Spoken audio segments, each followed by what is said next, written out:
يا مصطفى يا إمام المرسلين يا مصطفى يا شفيع العالمين.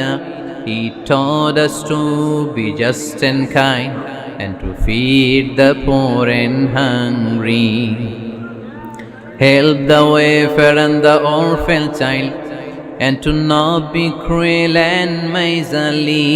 His speech was soft and gentle, like a mother stroking her child. His mercy and compassion were most radiant when he smiled. লিল্লাহি তাকবীর, লিল্লাহি তাকবীর, লিল্লাহি তাকবীর। সম্মানিত উপস্থিতি, আমরা দেখতে পাচ্ছি আমাদের মাঝে এসে উপস্থিত হয়েছেন আমাদের আজকের অনুষ্ঠানের সম্মানিত প্রধান অতিথি, আন্তর্জাতিক Islamic scholar, writer and researcher, সম্মানিত প্রধান অতিথি ডক্টর মিজানুর রহমান আজহারী। আমরা আরেকবার তাকবীরের মাধ্যমে সম্মানিত প্রধান অতিথিকে সম্মানিত করতে চাই। লিল্লাহে তাকবীর। কথা নিয়ে আসছেন ডক্টর মিজানুর রহমান আজহারী।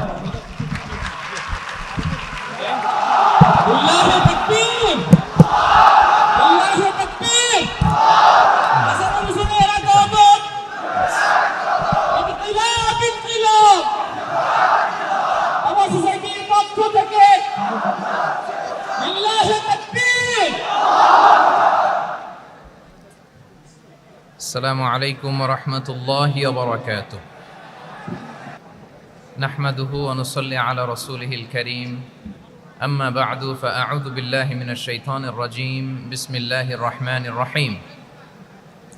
وكذلك جعلناكم أمة وسطا لتكونوا شهداء على الناس ويكون الرسول عليكم شهيدا. صدق الله العظيم. رب اشرح لي صدري ويسر لي أمري ওয়াহলুল উকদাতাম মিন লিসানি ইয়াফকাহু কওলি।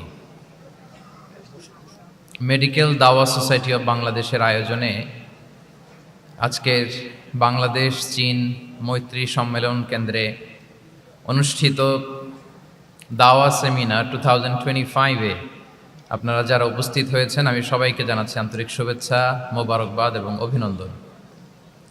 আমরা শুরুতে আল্লাহ রাব্বুল ইজ্জা ওয়াল জালালের দরবারে শুকরিয়া জ্ঞাপন করছি, যিনি আমাদেরকে এরকম চমৎকার একটি প্রোগ্রামে একত্রিত হওয়ার সুযোগ করে দিয়েছেন। আমরা পড়ছি কালিমাতুশ শুকর, আলহামদুলিল্লাহ। অন্তরের অন্তঃস্থল থেকে মেডিকেল দাওয়া সোসাইটি অব বাংলাদেশকে অভিনন্দন এবং শুভেচ্ছা জানাই, যারা প্রায় বিগত 2 মাস যাবৎ অনেক প্ল্যানিং, প্রোগ্রাম, অনেক ডেডিকেশন, এফোর্ট শেষে আজকের এই চমৎকার কনফারেন্স হলে এরকম চমৎকার একটি দাওয়া সেমিনারের আয়োজন করেছেন। ডক্টরস ফোরামের সাথে আমার মনে হয় এর আগে আমি এত বড় কোনো প্রোগ্রামে জয়েন করিনি। ছোট ছোট কিছু প্রাইভেট ক্লোজ মিট আপে বসার কথা বলার সুযোগ হয়েছে। আল্লাহ শুকরিয়া যে আজকে এই প্রোগ্রামে দেশের বিভিন্ন মেডিকেলগুলোর বা মেডিকেল কলেজগুলোর প্রফেসরস, ডক্টর, স্টুডেন্টস তারা উপস্থিত হয়েছেন এবং আমি অত্যন্ত সম্মানিত বোধ করছি যে এরকম চমৎকার একটি প্রোগ্রামে আপনারা আমাকে মেহেরবানি করে ইনভাইট করেছেন। আপনারা একটা টপিক শুনেছেন, যে টপিকটা আজকে আমি কভার করব সেটা হচ্ছে মেথোডোলজি অফ প্রফেটিক দাওয়া and its relevance to contemporary global society.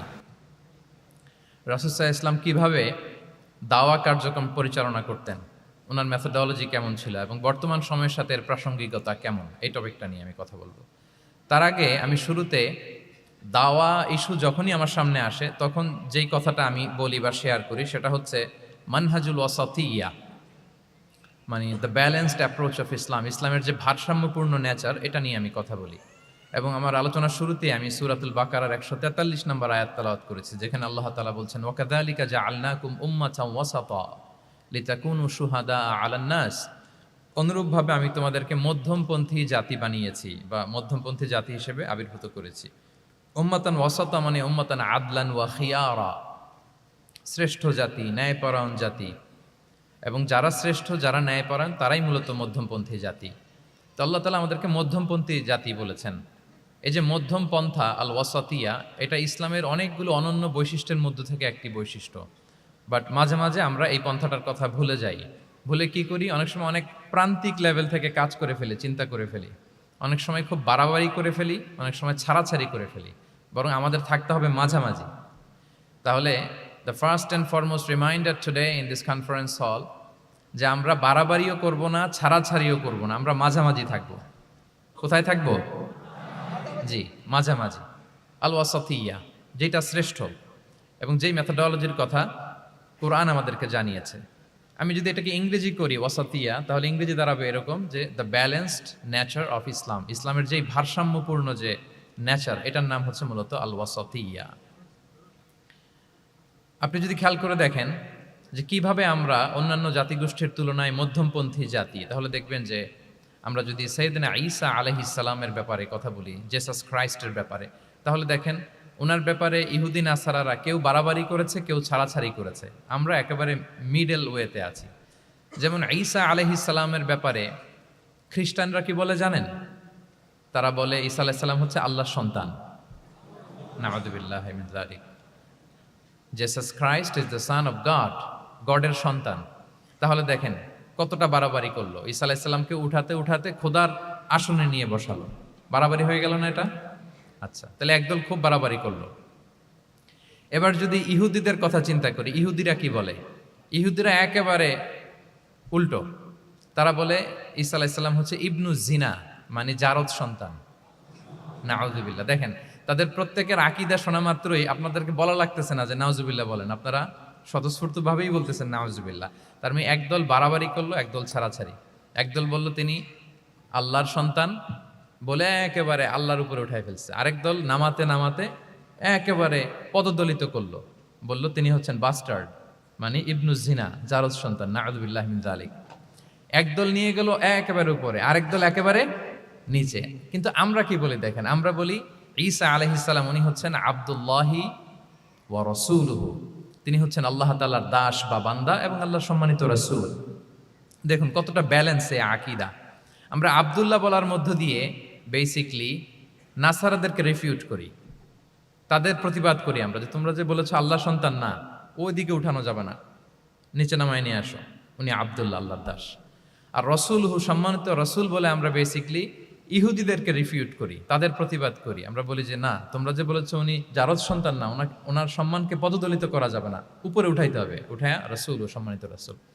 তাহলে নাসারাদের আকীদা থেকে আমরা নিচে নেমে আসলাম, ইহুদিদের আকীদা থেকে আমরা উপরের দিকে গেলাম। ফলে এটা কি হলো?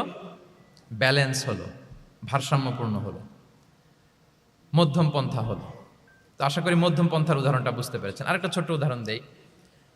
আমাদের বোনদের যখন পিরিয়ড চলে তখন নাসারারা কি করে দেখেন, খ্রিস্টানরা তারা সব কিছু করে, কোনো বাজ বিচার রাখে না তখন, এমনকি ফিজিক্যাল ইন্টিমেসিতেও যায়। যখন আমাদের বোনদের পিরিয়ড চলে তখন তারা ফিজিক্যাল ইন্টিমেসিতেও যায়, কোনো বাজ বিচার নাই। এটা হচ্ছে নাসারাদের অবস্থান। আর ইহুদিদের কি অবস্থান? এরা এই 5 দিন 7 দিন আমাদের বোনদের যখন পিরিয়ড চলে তখন তারা তাদের স্ত্রীদেরকে ধরবে না, ছোবে না, স্পর্শ করবে না, একসাথে বসবেও না। তাদের ঘরে আলাদা একটা স্পেশাল রুম রাখে, ওই রুমের ভিতরে, ওই ঘরের ভিতরে তাদের 5 দিন 7 দিন ওইখানে কাটাইতে হয়। তোমরা আবার সুস্থ হলে তারপরে আসবে। দেখেন একদল খুব বাড়াবাড়ি করলো, আরেক দল ছাড়াছাড়ি করলো। কিন্তু আমাদের ইসলামে আমরা ব্যালেন্স, যে বোনদের যখন পিরিয়ড চলে হাজব্যান্ড ওয়াইফ তখন স্বাভাবিক মেলামেশা, কথাবার্তা, ঘরের টুকিটাকি কাজ সবই করতে পারবে, ইল্লাল জিমা, যেটা আমরা ফিজিক্যাল ইন্টিমেসি বলি, ওইটা ছাড়া আমরা সবই করতে পারবো।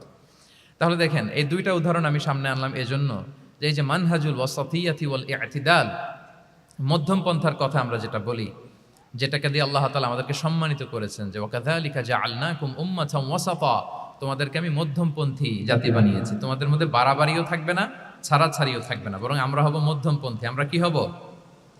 কি হব? কিছুদিন আগে বোধহয় দেখলাম ওই যে ছাত্ররা যে দল করতেছে ওইটাও মধ্যমপন্থা নাম দিয়ে দিছে। আবার আজকের এই আলোচনা করে কোন বিপদে পড়ি, পরে বলবো যে তো বোধহয় ছাত্রদেরকে সাপোর্ট করতেছে ভেতরে ভেতরে। না, ওই ছাত্রদের মধ্যমপন্থার কথা বলতেছি না, ইসলাম যে মানহাজুল ওয়াসাতিয়ার কথা বলেছে সেটার কথা বললাম। তো প্রিয় ভাইয়েরা, প্রথম কথা হচ্ছে আপনি যখন দাওয়া বলবেন তখন আমাকে মধ্যম পন্থা বলতেই হবে। আমরা যখন ইসলাম শিখবো, শিখাবো, ইসলাম বুঝবো, বুঝাবো, এই সব ক্ষেত্রে আমাদেরকে মধ্যম পন্থা অবলম্বন করতে হবে। আমাদের খেয়াল রাখতে হবে আমরা যেন এক্সট্রিম লাইনে না যাই, আবার খুব এক্সট্রা লিবারেল যেন না হয়ে যায়, আমরা যেন মধ্যমপন্থী একটা অবস্থানে থাকি। এবং দাওয়া দেওয়ার ক্ষেত্রে এটাই বলা হয়েছে, আল্লাহ তাআলা বলছেন উদউ ইলা সাবিলি রাব্বিকা বিল হিকমাতি ওয়াল মাউইদাতিল হাসানাতি ওয়াজাদিলহুম বিল্লাতি হিয়া আহসান। নবী, আপনি লোকদেরকে আল্লাহর পথে ডাকুন বিল হিকমা, প্রজ্ঞার সাথে, সুন্দর সুন্দর উপদেশ সহকারে, এবং কখনো তর্ক বিতর্কে জড়ানো লাগলে সেটা উত্তমভাবে আপনাকে জড়াতে হবে। তার মানে এই যে ইসলাম বোঝার ক্ষেত্রে, প্রচারের ক্ষেত্রে এই মধ্যম পন্থার নীতি, যেটা প্রজ্ঞা বা সুন্দর উপদেশমালা দিয়ে দাওয়াত দেওয়া, এটাও মূলত মধ্যম পন্থারই বহিঃপ্রকাশ। আমরা যখন কোনো দাওয়া কাজ করব, অলওয়েজ মাথায় রাখতে হবে যে আমি বাড়াবাড়ি যেন না করি, আমি আবার ছাড়াছাড়িও যেন না করি, আমি যেন মাঝামাঝি থাকি। তো এই যে দাওয়া আমরা দিচ্ছি, দাওয়াটা কি? বেসিক্যালি এটা হচ্ছে একটা কমিউনিকেশন, রাইট? এই যে আমি কথা বলতেছি, আপনারা শুনতেছেন, ইমাম সাহেব খুতবা দিচ্ছেন, আমরা সেটা শুনি, স্ট্রিট দাওয়া হয়, বিভিন্ন রকম দাওয়া এখন হচ্ছে, এগুলো basically communication. And this communication should be full of wisdom and beautiful advice. এটাই মূলত আল ওয়াসাতিয়া, মানহাজুল ওয়াসাতিয়া, মধ্যম পন্থা। আমি যে বিশ্ববিদ্যালয় থেকে ব্যাচেলর করেছি, ওই বিশ্ববিদ্যালয়ের একটা স্লোগান আছে, মানহাজুল ওয়াসাতিয়াতি ওয়াল ইআতিদাল। ওনারা মধ্যম পন্থার কথা বলে। সো আমি যেহেতু এই বিশ্ববিদ্যালয় আল আজহারের গ্রাজুয়েট, আমি যেখানেই যাই একটু করে আমি এই আল ওয়াসাতিয়ার কথাটা বলি, প্রিয় ভাইরা। তো দাওয়া যেহেতু কমিউনিকেশন, আমরা ওরাল দাওয়া দিয়ে থাকি, কিন্তু বেসিকলি ওরাল দাওয়ার চেয়ে যেটা প্র্যাকটিক্যাল দাওয়া, থিওরিটিক্যাল দাওয়ার চেয়ে প্র্যাকটিক্যাল দাওয়াটা এটা বেশি ইফেক্টিভ, বেশি প্রোডাক্টিভ। আমরা যখন তাফসির মাহফিল করি, আমরা খুতবা দেই, আলোচনা করি, এটা থেকে তো মানুষ শিখে। কিন্তু আমি যদি আমার আচরণ দিয়ে কোনো একটা মেসেজ দিতে পারি, ওইটা মানুষের হৃদয়ে বেশি দাগ কাটে, বেশি মনে থাকে, খুব বেশি মনে থাকে। এটার সুযোগ আপনাদের বেশি। যেমন আমি যদি একটা কোরআনের আয়াতের কথা বলি, এটার খুব একটা মূল্যায়ন নাই, কারণ উনি হুজুর মানুষ, উনি তো কোরআনই বলবে। কিন্তু একজন ডক্টর যখন কোরআনের আয়াত বলে, তখন বলে, দেখছো মাশাআল্লাহ, একজন ডক্টর, সে চিকিৎসা বিজ্ঞানে এত বড় এক্সপার্টিজের পর আবার কোরআনও জানে। ওই কথা কিন্তু আমিও বলছি, আমার দাম নাই। কিন্তু আপনাদেরকে কত সম্মানের চোখে দেখা হচ্ছে। আবার দেখেন, 5 ওয়াক্ত সালাত আদায় করা জামাতের সাথে, ফরজ সালাতগুলো, এটা তো মানে করতেই হবে, কম্পালসারি। এটা করে তো খুব বেশি ক্রেডিট নেওয়ার কিছু নাই, তো আমরা সবাই পড়ি। কিন্তু একজন ডাক্তার যখন নামাজ পড়ে, খেয়াল করে দেখবেন, একজন ডক্টর যখন চেম্বারে রুগীদেরকে রেখে বলে যে, ওখানে যদি লেখা থাকে যে সালাতের সময় বিরতি থাকবে, বা বলা হয় যে এই ডাক্তার কিন্তু রুগী বসিয়ে রেখে নামাজটা পড়ে এসে আবার রুগী দেখা শুরু করে, এটা সবাই খুব পজিটিভলি নেয়, যে দেখো এত ব্যস্ততার পরেও চাইলে এই সময় রুগী দেখতে পারতো, কিন্তু উনি নামাজ পড়ে। দেখেন, একই কোরআনের কথা আমিও বললাম, আপনিও বললেন, আপনার মর্যাদা কত বেশি। আমিও জামাতে নামাজ পড়ি, ইমামতি করাই, আর আপনি যে একটু তাড়াতাড়ি করে নামাজটা পড়ে চলে আসেন, এটাতে আপনার এপ্রিসিয়েশন কত বেশি। তো এভাবে আপনাদের কিন্তু দাওয়া কাজ করার সুযোগ অনেক বেশি, কারণ এটা অনেক মানে নোবেল একটা প্রফেশন, মহৎ পেশা। আপনারা জনগণকে সরাসরি সেবা দেওয়ার যে ব্যাপারটা, এটার সুযোগ আছে। যুদ্ধ বিধ্বস্ত আপনি আহতদেরকে সেবা দিতে পারেন, আগুনে পোড়া রোগীদেরকে সেবা দিতে পারেন, দুরারোগ্য ব্যাধি, তার আর যাওয়ার জায়গা নেই, আপনি সেবা দিতে পারতেছেন। যে কোনো রোগ বালাই, যে কোনো পরিস্থিতিতে যখন একজন মানুষ অসুস্থ হয়, তখন আপনি সেবা দিচ্ছেন, তখন তার মনটা কিন্তু খুব নরম থাকে, তার মধ্যে একটা অসহায়ত্ব কাজ করে। ওই একটা অসহায় মানুষ, তার মনটা খুব নরম, ওই রকম একটা সিচুয়েশনে তারা আপনাদের দ্বারস্থ হয়। ফলে আপনাদের কিন্তু দাওয়া কাজ করার সুযোগ অনেক বেশি, এবং সেক্ষেত্রে ওরাল দাওয়ার চেয়ে আপনার যে প্র্যাকটিক্যাল দাওয়া, এটার ইফেক্ট অনেক বেশি। মানে আপনার চলনে বলনে, আপনার কথনে কথায়, আপনার ব্যক্তিত্বে, পার্সোনালিটিতে, এটার মাধ্যমে যে দাওয়া ফুটে ওঠে, ওইটা বেশি ইফেক্টিভ। নিজের আচরণ দিয়ে যে মেসেজটা দেওয়া যায়, এটা সবচেয়ে ইফেক্টিভ। আপনার লেনদেন, আপনার ডিলিংস কেমন, আপনি মানুষ হিসেবে কেমন, এটা সবচেয়ে পাওয়ারফুল দাওয়া। উমরে ফারুক রাদিয়াল্লাহু তাআলা আনহু, উনি ওনার ছাত্রদেরকে প্রায় বলতেন, উমরে ফারুক রাদিয়াল্লাহু তাআলা, উনি বলতেন যে কুনু দুআতান ইলাল্লাহি ওয়া আনতুম সামিতুন, যে তোমরা আল্লাহর রাস্তায় দাওয়াতি কাজে বের হয়ে যাও এমন অবস্থায় যে তোমরা চুপচাপ। তো ছাত্ররা বলতো, দাওয়াতি কাজও করতে বলতেছেন, আবার চুপচাপও থাকতে বলতেছেন, এটা আবার কিভাবে দাওয়াত দিব? তো উমর ফারুক রাদিয়াল্লাহু তাআলা আনহু বলতেন, বি আখলাকিকুম, তোমাদের আখলাক দিয়ে দাওয়াত দাও। আখলাক দিয়ে দাওয়াত দেওয়া যায় না? বলেন তো, আখলাক দিয়ে দাওয়াত দেওয়া যায় কি যায় না? যায়। এই আখলাক দিয়ে যে দাওয়াত, এইটা অনেক পাওয়ারফুল। 10টা তাফসির মাহফিল করে আমি এটা করতে পারবো না। আপনি আপনার আখলাক দিয়ে, আপনার ব্যক্তিত্ব দিয়ে, আপনার লেনদেন, হ্যাঁ, এগুলো দিয়ে আপনি যে দাওয়াটা দিতে পারবেন, অন্য অনেক কিছু দিয়ে সেটা হবে না। এজন্য ওমরে ফারুক বলতেন, কুনু দুআতান ইলাল্লাহি ওয়া আনতুম সামিতুন, আল্লাহ রাস্তায় দায়ী হয়ে বের হও কিন্তু চুপচাপ। কিভাবে? বলে বি আখলাকিকুম, তোমাদের আখলাক দিয়ে। এটা বেশি পাওয়ারফুল। এবং রাসূল সাল্লাল্লাহু আলাইহি ইসলামের ব্যাপারে যখন জিজ্ঞেস করা হতো আম্মাজান আয়েশা রাদিয়াল্লাহু তাআলা আনহাকে যে রাসূল সাল্লাল্লাহু আলাইহি ইসলামের আচরণ কেমন ছিল, তখন আম্মাজান আয়েশা বলতেন যে কানা খুলুকুহু আল কোরআন, কোরআনই ছিল রাসূল সাল্লাল্লাহু আলাইহি ইসলামের চরিত্র। পুরো কোরআনে 30 পারায় থিওরিটিক্যালি যা বলা আছে রাসূল সাল্লাল্লাহু আলাইহি ইসলামের জীবনীতে, প্র্যাকটিক্যালি সেটা দেখানো আছে। Mobile should be in pocket. ভাইজান খুব দায়িত্বশীলতার সাথে একেবারে সামনে থেকে রেকর্ডিং করতেছেন, মাশাআল্লাহ। ওই যে শুরুতে বলছি যে সবাইকে দায়িত্বশীল হইতে হবে। তা আম্মাজান আয়েশা বলতেন কানা খুলুকুহু আল কোরআন, রাসূল সাল্লাল্লাহু আলাইহি ইসলামের চরিত্র ছিল কোরআন। ইনদামা রাসূলুল্লাহ সাল্লাল্লাহু আলাইহি ওয়াসাল্লাম ইয়ামশি আলাল আরদ কাআন্নাল কোরআনা ইয়ামশি আলাইহি, রাসূল সাল্লাল্লাহু আলাইহি ওয়াসাল্লাম যখন মদিনার রাস্তা দিয়ে হেঁটে যেতেন, as if a living Quran is walking on the street, মনে হতো একটা জীবন্ত কোরআন রাস্তা দিয়ে হেঁটে হেঁটে যাচ্ছে। তো তাহলে we should try to be a living দাঈ, জীবন্ত দাঈ, প্র্যাকটিক্যাল দাঈ। এটা যদি আমরা হইতে পারি তাহলে অনেক বেশি ইম্প্যাক্ট করা যাবে সোসাইটিতে, অনেক ইনফ্লুয়েন্স করা যাবে। যেটা বললাম যে আমাদের সততা, আচরণ, ব্যক্তিত্ব, পার্সোনালিটি, এগুলো দিয়ে আমরা যে দাওয়াটা দিতে পারি, ওরাল দাওয়া, বক্তব্য দিয়ে এটা অনেক সময় সম্ভব হয় না। এবং ডাক্তারদের জন্য এটা অনেক বড় একটা সুযোগ। তাহলে ইন্ট্রোডাক্টরি ডিসকাশনে আমি দুটা বিষয়ে কথা বললাম। এক হচ্ছে আমাদেরকে মধ্যমপন্থী হইতে হবে, মানহাজুল ওয়াসাতিয়া ওয়াল ইআতিদাল, এক নম্বর। দুই নম্বর হচ্ছে লিভিং দাঈ হওয়ার চেষ্টা করতে হবে, এটা বেশি প্রোডাক্টিভ অ্যান্ড ইফেক্টিভ। এই দুইটা পয়েন্ট আমরা বুঝতে পেরেছি তো না? বুঝতে পেরেছেন সবাই? মাশাআল্লাহ। এবার চলুন যে রাসূল সাল্লাল্লাহু আলাইহি ইসলামের যে প্রফেটিক দাওয়া মেথোডোলজি, কিভাবে উনি দাওয়া কাজের আঞ্জাম দিতেন, সেখান থেকে আমাদের নেয়ার আধুনিক সময়ের এর প্রাসঙ্গিকতা কি আছে, আমি 10টা পয়েন্টে আজকের এই সেমিনারে কিছু কথা উপস্থাপনের চেষ্টা করব। ওমা তাওফীক ইল্লা বিল্লাহ। এক নাম্বার কথা হচ্ছে, আমরা যে দাওয়া দিব, এই দাওয়া language should be very soft and mild and very touchy. দাওয়া ল্যাঙ্গুয়েজ হইতে হবে ভেরি সফট, অলওয়েজ সফট, সব সময়। ইফ ইউ টক অ্যাবাউট দাওয়া, this language should be very soft and mild and touchy.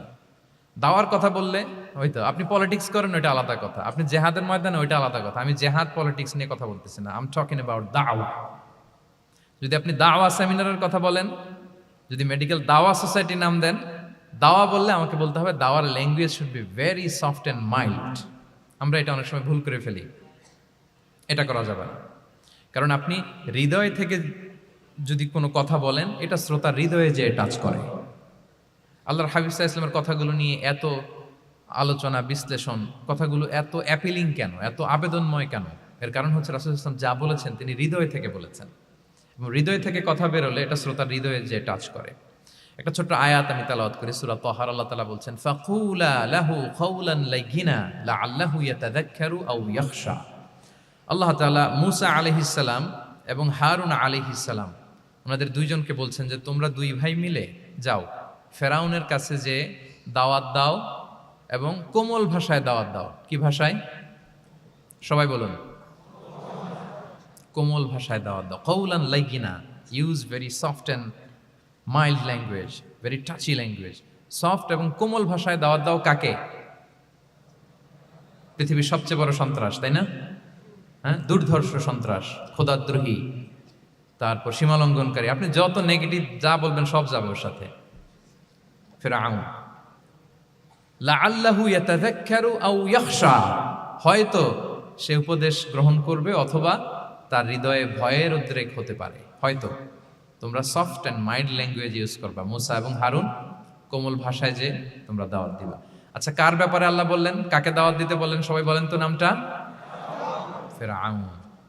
আচ্ছা, ফেরাউনের ক্ষেত্রে আল্লাহ তাআলা বললেন যে soft and mild language use করো, নরম ভাষা। আমাকে উত্তর দেন, আমাদের কারেন্ট সময় আমরা যাদেরকে জালিম বলি, যাদেরকে খারাপ বলি, ফাসিক বলি, পাপাচারী, ধরেন যে আমার মতে বা আপনাদের মতে যে সবচেয়ে খারাপ, পাপাচারী, জালিম, ওই জালিমটা কি ফেরাউনের চেয়েও বড় জালিম? আমাদের চোখে যে জাহান্নামী, যে নিকৃষ্ট, খারাপ, পাপী যাকে আমি মনে করি, যদিও এরকম মনে করার সুযোগ আমাদের নাই, কে জান্নাতি কে জাহান্নামী এটা ডিসাইড করবে কে? আল্লাহ তাআলা। কিন্তু আমাদের চোখে যে পাপী, যে ভুল করেছে, যে জালিম, ওই জালিমগুলো, খারাপ লোকগুলো কি ফেরাউনের চেয়ে বেশি খারাপ ছিল? ওই ফেরাউনের ক্ষেত্রে আল্লাহ বলেছেন ফাকুল আল্লাহু কাউলান লাইকিনা, সফট ল্যাঙ্গুয়েজ ইউজ করো মুসা এবং হারুন, কোমল ভাষা ব্যবহার করো, হয়তো তার ভুল ভেঙে যাবে, হয়তো সে উপদেশ গ্রহণ করবে। তো তাহলে দেখেন কত বড় ভুল আমরা করি। আমরা মাঝে মাঝে এমন অ্যাটাকিং মুডে কথা বলি, এমন আগ্রাসী হয়ে কথা বলি, ওর মানার এক সুযোগ থাকলেও ও মানবে না। কি বলেন? যাও মানার একটু ইচ্ছা ছিল, আমার এই অ্যাটিটিউডের কারণে সে আর এটা শুনবে না। এটাই মানুষের স্বভাব। আপনি আগ্রাসী হয়ে অ্যাটাকিং হয়ে কথা বলে মানুষ এটা শোনে না। তাহলে দাওয়ার প্রফিটিক 1 নম্বর মেথোডোলজি হচ্ছে দাওয়ার ল্যাঙ্গুয়েজ হইতে হবে very soft and very mild. আল্লাহ তাআলা সূরাতু আলে ইমরানে বলছেন ফাবিমা রাহমাতিম মিনাল্লাহি লিনতা লাহুম ওয়ালাউ কুনতা ফাযযান গালিযাল কলবি লানফাদ্দু মিন হাওলিক। নবী হে, আল্লাহর অনুগ্রহে, আল্লাহর রহমতে আপনি কোমল ভাষী হয়েছেন। আপনি কোমল ভাষী না হয়ে যদি রূঢ় ভাষী হতেন তাহলে মানুষজন আপনার কাছ থেকে ভেগে ভেগে পালাতো।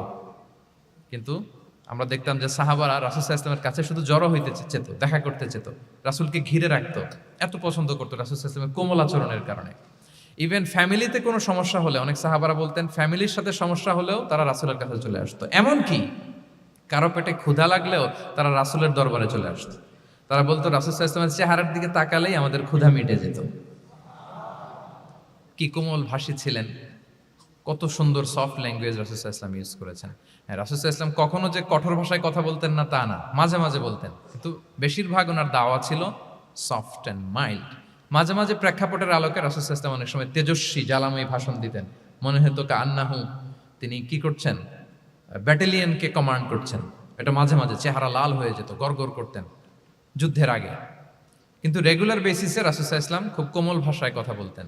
তাহলে 1 নম্বরে যেটা জানলাম, যদি আপনি দাওয়া মেন্টালিটি, দাওয়া মোডে থাকতে চান, আপনার ভাষা হতে হবে শক্ত না নরম?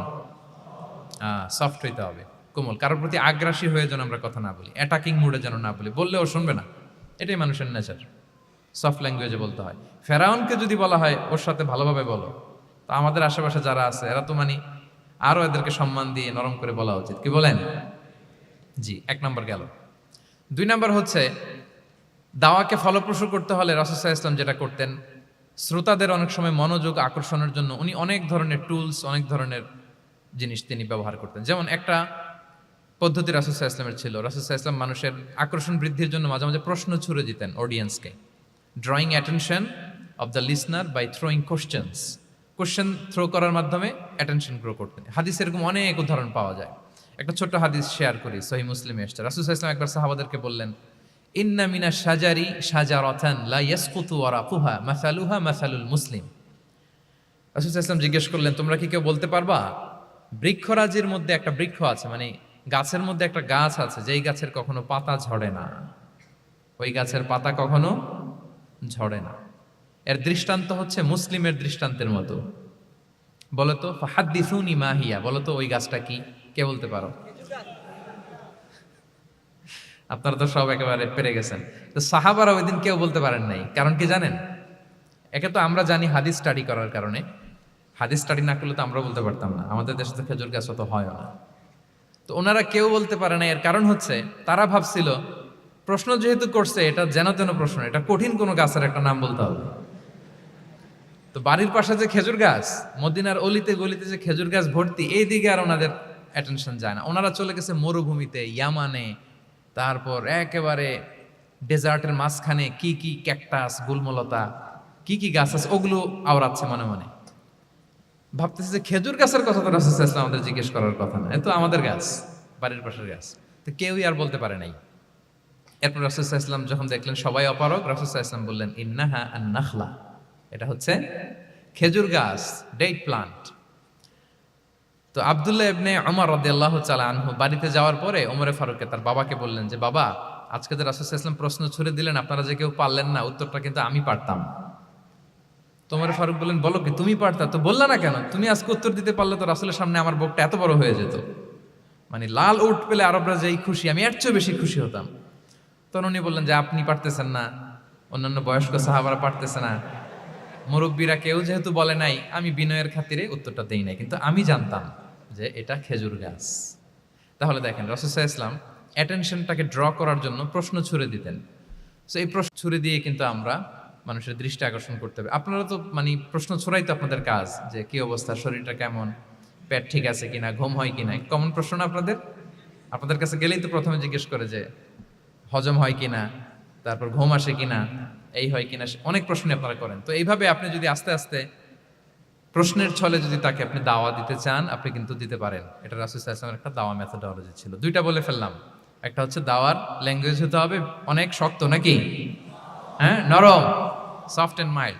2 নাম্বার হচ্ছে প্রশ্ন ছুড়ি দিয়ে শ্রোতাকে আকর্ষণ করা, মনোযোগ আকর্ষণ করা। 3 নাম্বার ভিজুয়াল এক্সপ্লেনেশন। রাসূল ইসলাম এটা করতেন যাতে করে আরো সহজে বোঝানোর জন্য। এটা নিশ্চয়ই আপনারা করেন। রাসূল সাল্লাল্লাহু আলাইহি ওয়াসাল্লামের দাওয়া জিন্দেগিতে দেখা যায় প্রায় সময় কিছু উনি ভিজুয়াল এক্সপ্লেনেশন নিয়ে এসেছেন সাহাবাদের সামনে, যাতে করে সাহাবারা to get a better idea of the issue, আরো ইজিলি বুঝতে পারেন। যেমন একবার রাসূল সাল্লাল্লাহু আলাইহি ওয়াসাল্লাম অনাথ ইয়েতিমদেরকে যারা দেখভাল করে তাদের কি মর্যাদা, এটা বোঝাতে যে রাসূল সাল্লাল্লাহু আলাইহি ওয়াসাল্লাম 2 আঙ্গুল উঁচু করে একবার বললেন যে আনা ওয়া কাফিলুল ইয়াতীমি ফিল জান্নাতি কাহাতাইন। আমার আঙ্গুল দুটো দেখতে পাচ্ছেন আপনারা সবাই?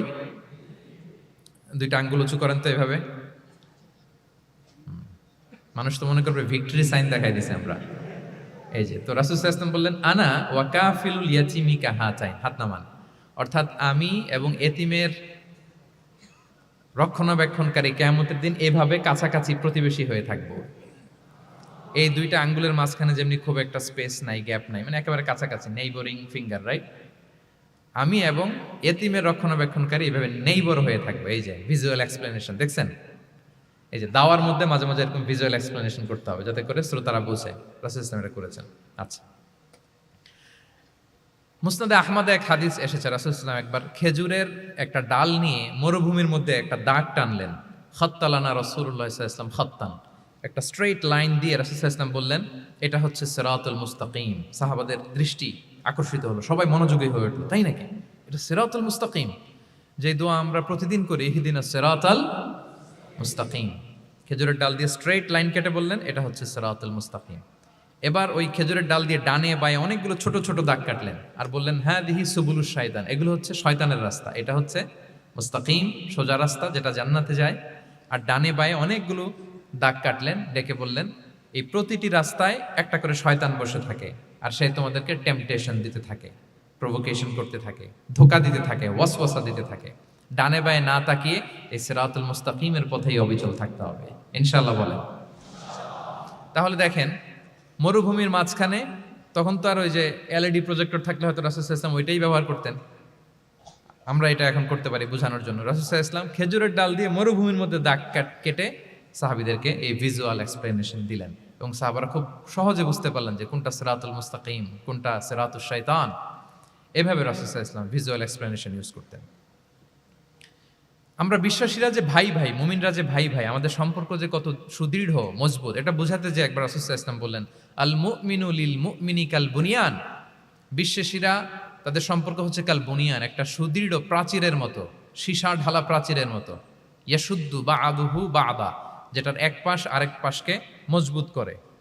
Strengthening one part the others, এক পার্ট আরেক পার্টকে মজবুত করে। যেমন এই বিল্ডিং, এদিকে ভেঙে ফেললে এটা নড়বড়ে হয়ে যাবে। তিনি বুঝালেন যে সুদৃঢ় প্রাচীরের মতো হচ্ছে বিশ্বাসীদের সম্পর্ক। এটা বলে ওয়াসাব্বাকা বাইনা আসাবিহি, মানে ডান হাতের আঙ্গুলগুলো বা হাতের ভেতরে ভেবে ঢুকিয়ে দিলেন, বললেন যে এরকম মজবুত। সুবহানাল্লাহ।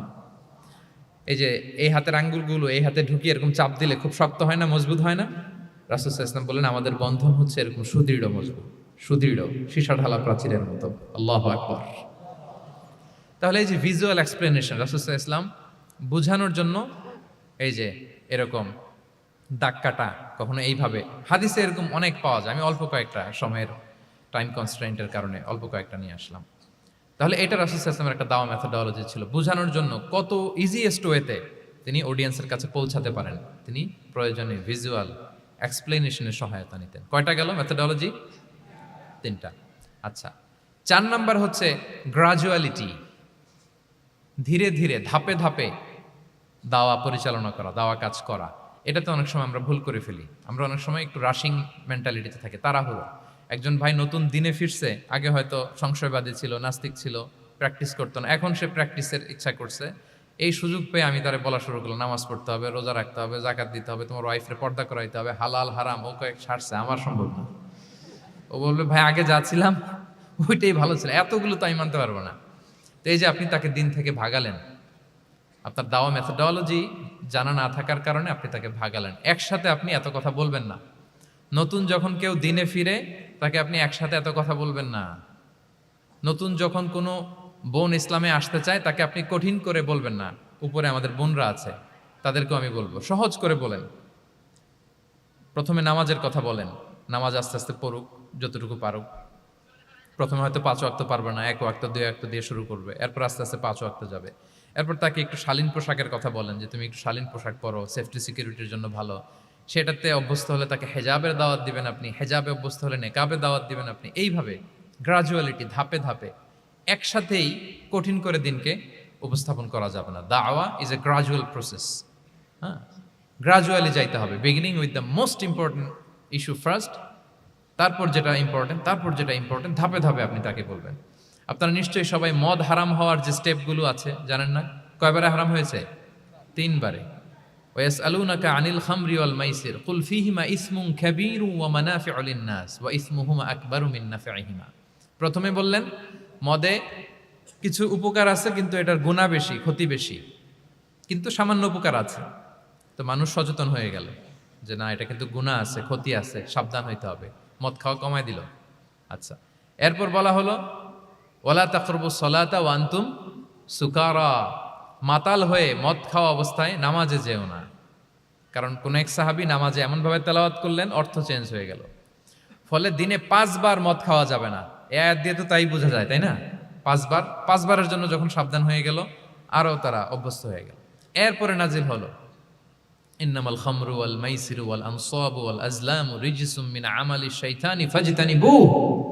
মদ, জুয়া, ভাগ্যলিপি এগুলো শয়তানের কাজ, এগুলো থেকে বেঁচে থাকো। সবাই মদিনার ঘরের ভেতরে মদের বোতল যেগুলো ছিল ভেঙে সব রাস্তায় মদ দিয়ে মদিনার অলিগলি সয়লাম। সুবহানাল্লাহ, কারো কষ্ট হয়নি, কারণ ধাপে ধাপে মদকে হারাম করা হয়েছে। কেউ যদি চেইন স্মোকার থাকে, আপনি যদি বলেন যে স্মোকিং হারাম, কালকে থেকে একটাও খেতে পারবে না, ও পারবে? ও তো মারা যাবে। ও সব বাদ দিতে পারবে, স্মোকিং বাদ দিতে পারবে না।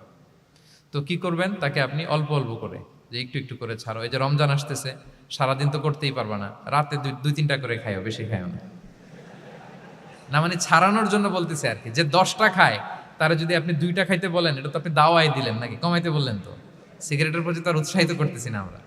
চেইন স্মোকার ও 10টা ছাড়া হয় না প্রতিদিন। তো এই রমজানে আপনি তারা বললেন যে সারাদিন তো তুমি না খেয়ে থাকবা, রাতে 1টা 2টা বা 3টা গেল। প্রথম দশকে 3টা, এরপরের দশকে 2টা, তারপরের দশকে 1টা। যে 1টা খায় তারপরের দিন তো সে চাইলে ছেড়েও দিতে পারে, কি বলেন? এইভাবে গ্রাজুয়ালি তাকে ছাড়ানোর জন্য অভ্যস্ত করতে হবে।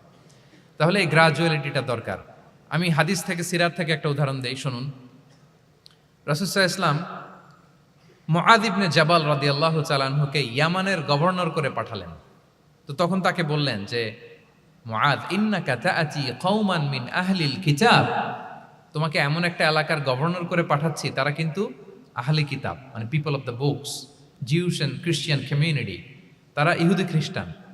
সো তাদেরকে যখন দাওয়াত দিবা, ধাপে ধাপে দিবা। কিভাবে দিবা? তিনি বললেন ফাদউহুম ইলা শাহাদাতি আন লা ইলাহা ইল্লাল্লাহ ওয়া আন্না মুহাম্মাদুর রাসূলুল্লাহ। প্রথমে দাওয়াত দিবা তাওহীদ আর রিসালাতের। আওয়াজ করে বলেন, প্রথমে কিসের? তাওহীদ এবং রিসালাতের। আচ্ছা, ফাইনহুম আতাউ লিযালিক, তারা যখন এটা মেনে নেয়। আরবিটা খেয়াল করেছেন অর্থটা? ফাইনহুম আতাউ লিযালিক, তাওহীদ রিসালাত যদি মেনে নেয় তাহলে তাদেরকে 5 ওয়াক্ত নামাজের দাওয়াত দিও।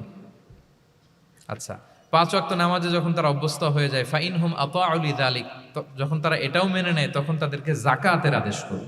সুবহানাল্লাহ, সুবহানাল্লাহ। দেখেন ধাপে ধাপে, একবারে সবগুলো বিধান একবারে তাদের সাথে শেয়ার করতে বলেননি। প্রথমে তাওহীদের, রিসালাতের, মেনে নিলে সালাতের, মেনে নিলে যাকাতের, ধাপে ধাপে। তাহলে একবারে কেউ নতুন যখন দিনে ফিরেছে, একবারে সবকিছু তার ঘাড়ে চাপিয়ে দিবেন আপনি? কি করবেন? গ্রাজুয়ালি, ধাপে ধাপে আমরা এই দাওয়াটা তাদেরকে দেওয়ার চেষ্টা করব। এটা খুব ইফেক্টিভ হবে, ফলপ্রসূ হবে। কয়টা বললাম আমরা? 4টা। আপনাদের মনোযোগ আছে তো? বোরিং হচ্ছেন না তো? একটু বোরিং বোরিং লাগতেছে আপনাদের? হওয়ার কথা, যেহেতু সেই সকাল থেকে আমি শুনলাম 11টা থেকে প্রোগ্রাম, তো যারা দূর থেকে আসছেন নিশ্চয়ই ফজরের পরে রওনা দিয়ে। ঢাকার বাইরে থেকে আসছেন কারা কারা দেখি তো একটু। ইয়া সালাম, আপনারা নিশ্চয়ই ফজর পরে রওনা হয়েছেন গতকাল। মাশাআল্লাহ মাশাআল্লাহ, আল্লাহ তাআলা কবুল করুক।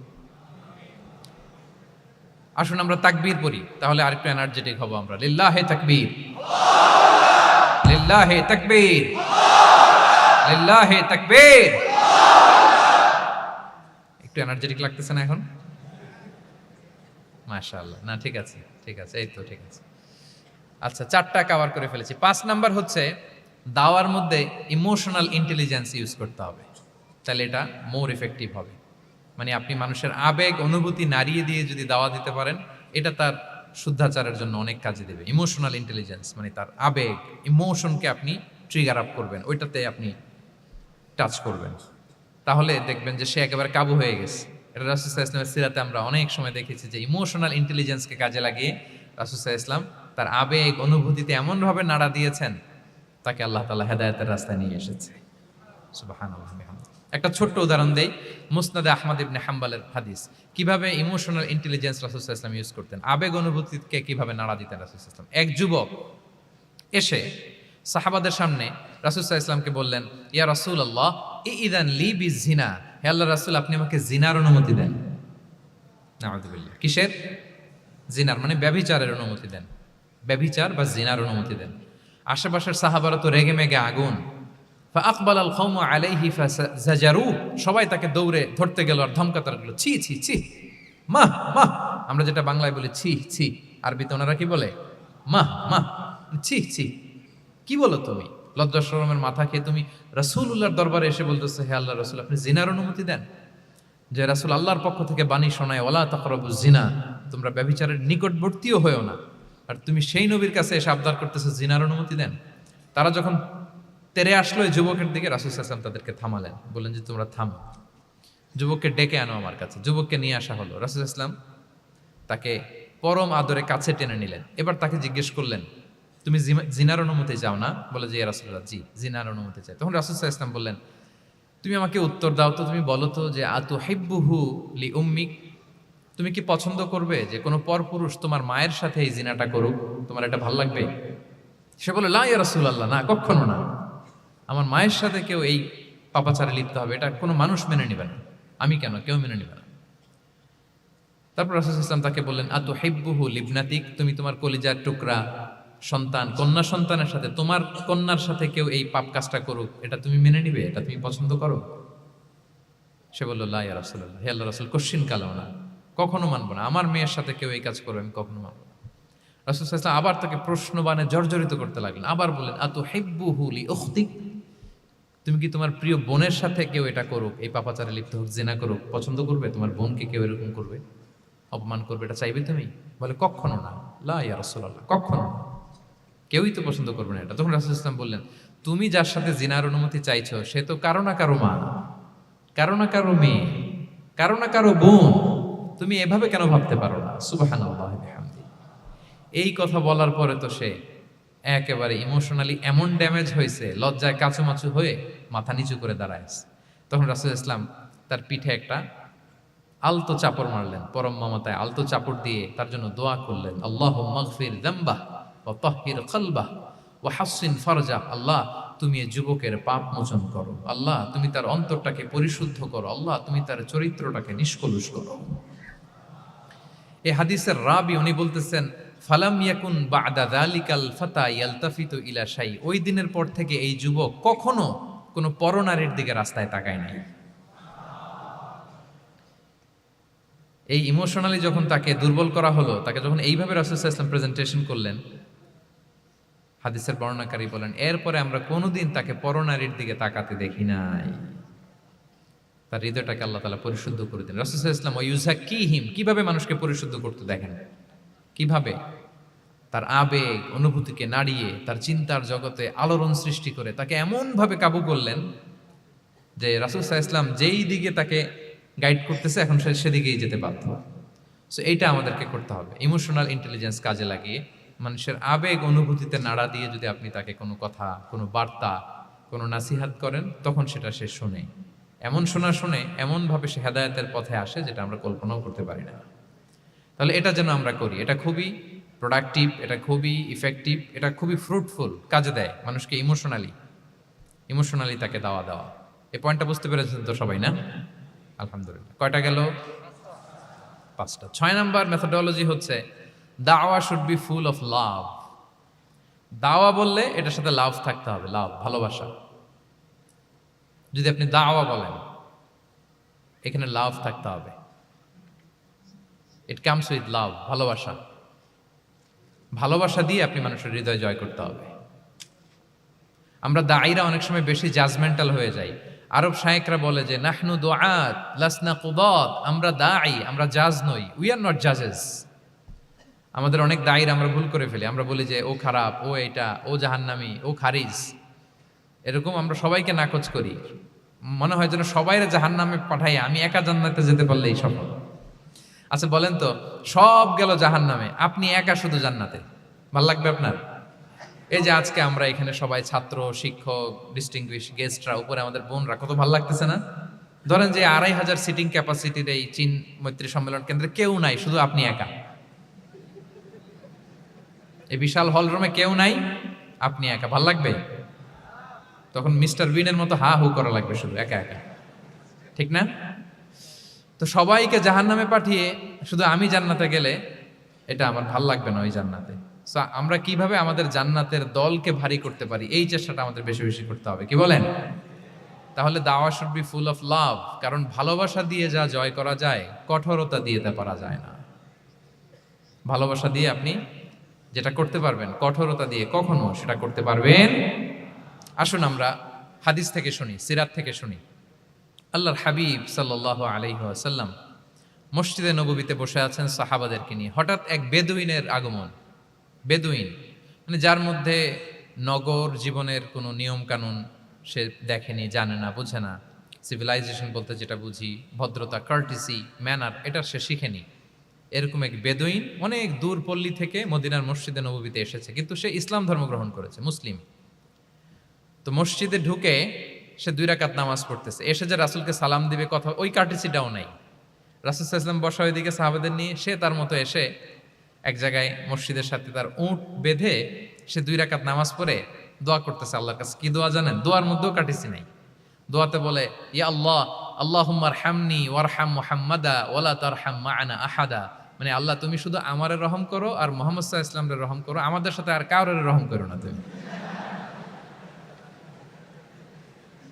বেদুইন, তার মধ্যে আদাবু দোয়া, দোয়ার যে একটা এটিকেটস আছে, এটা তো তার জানা নাই।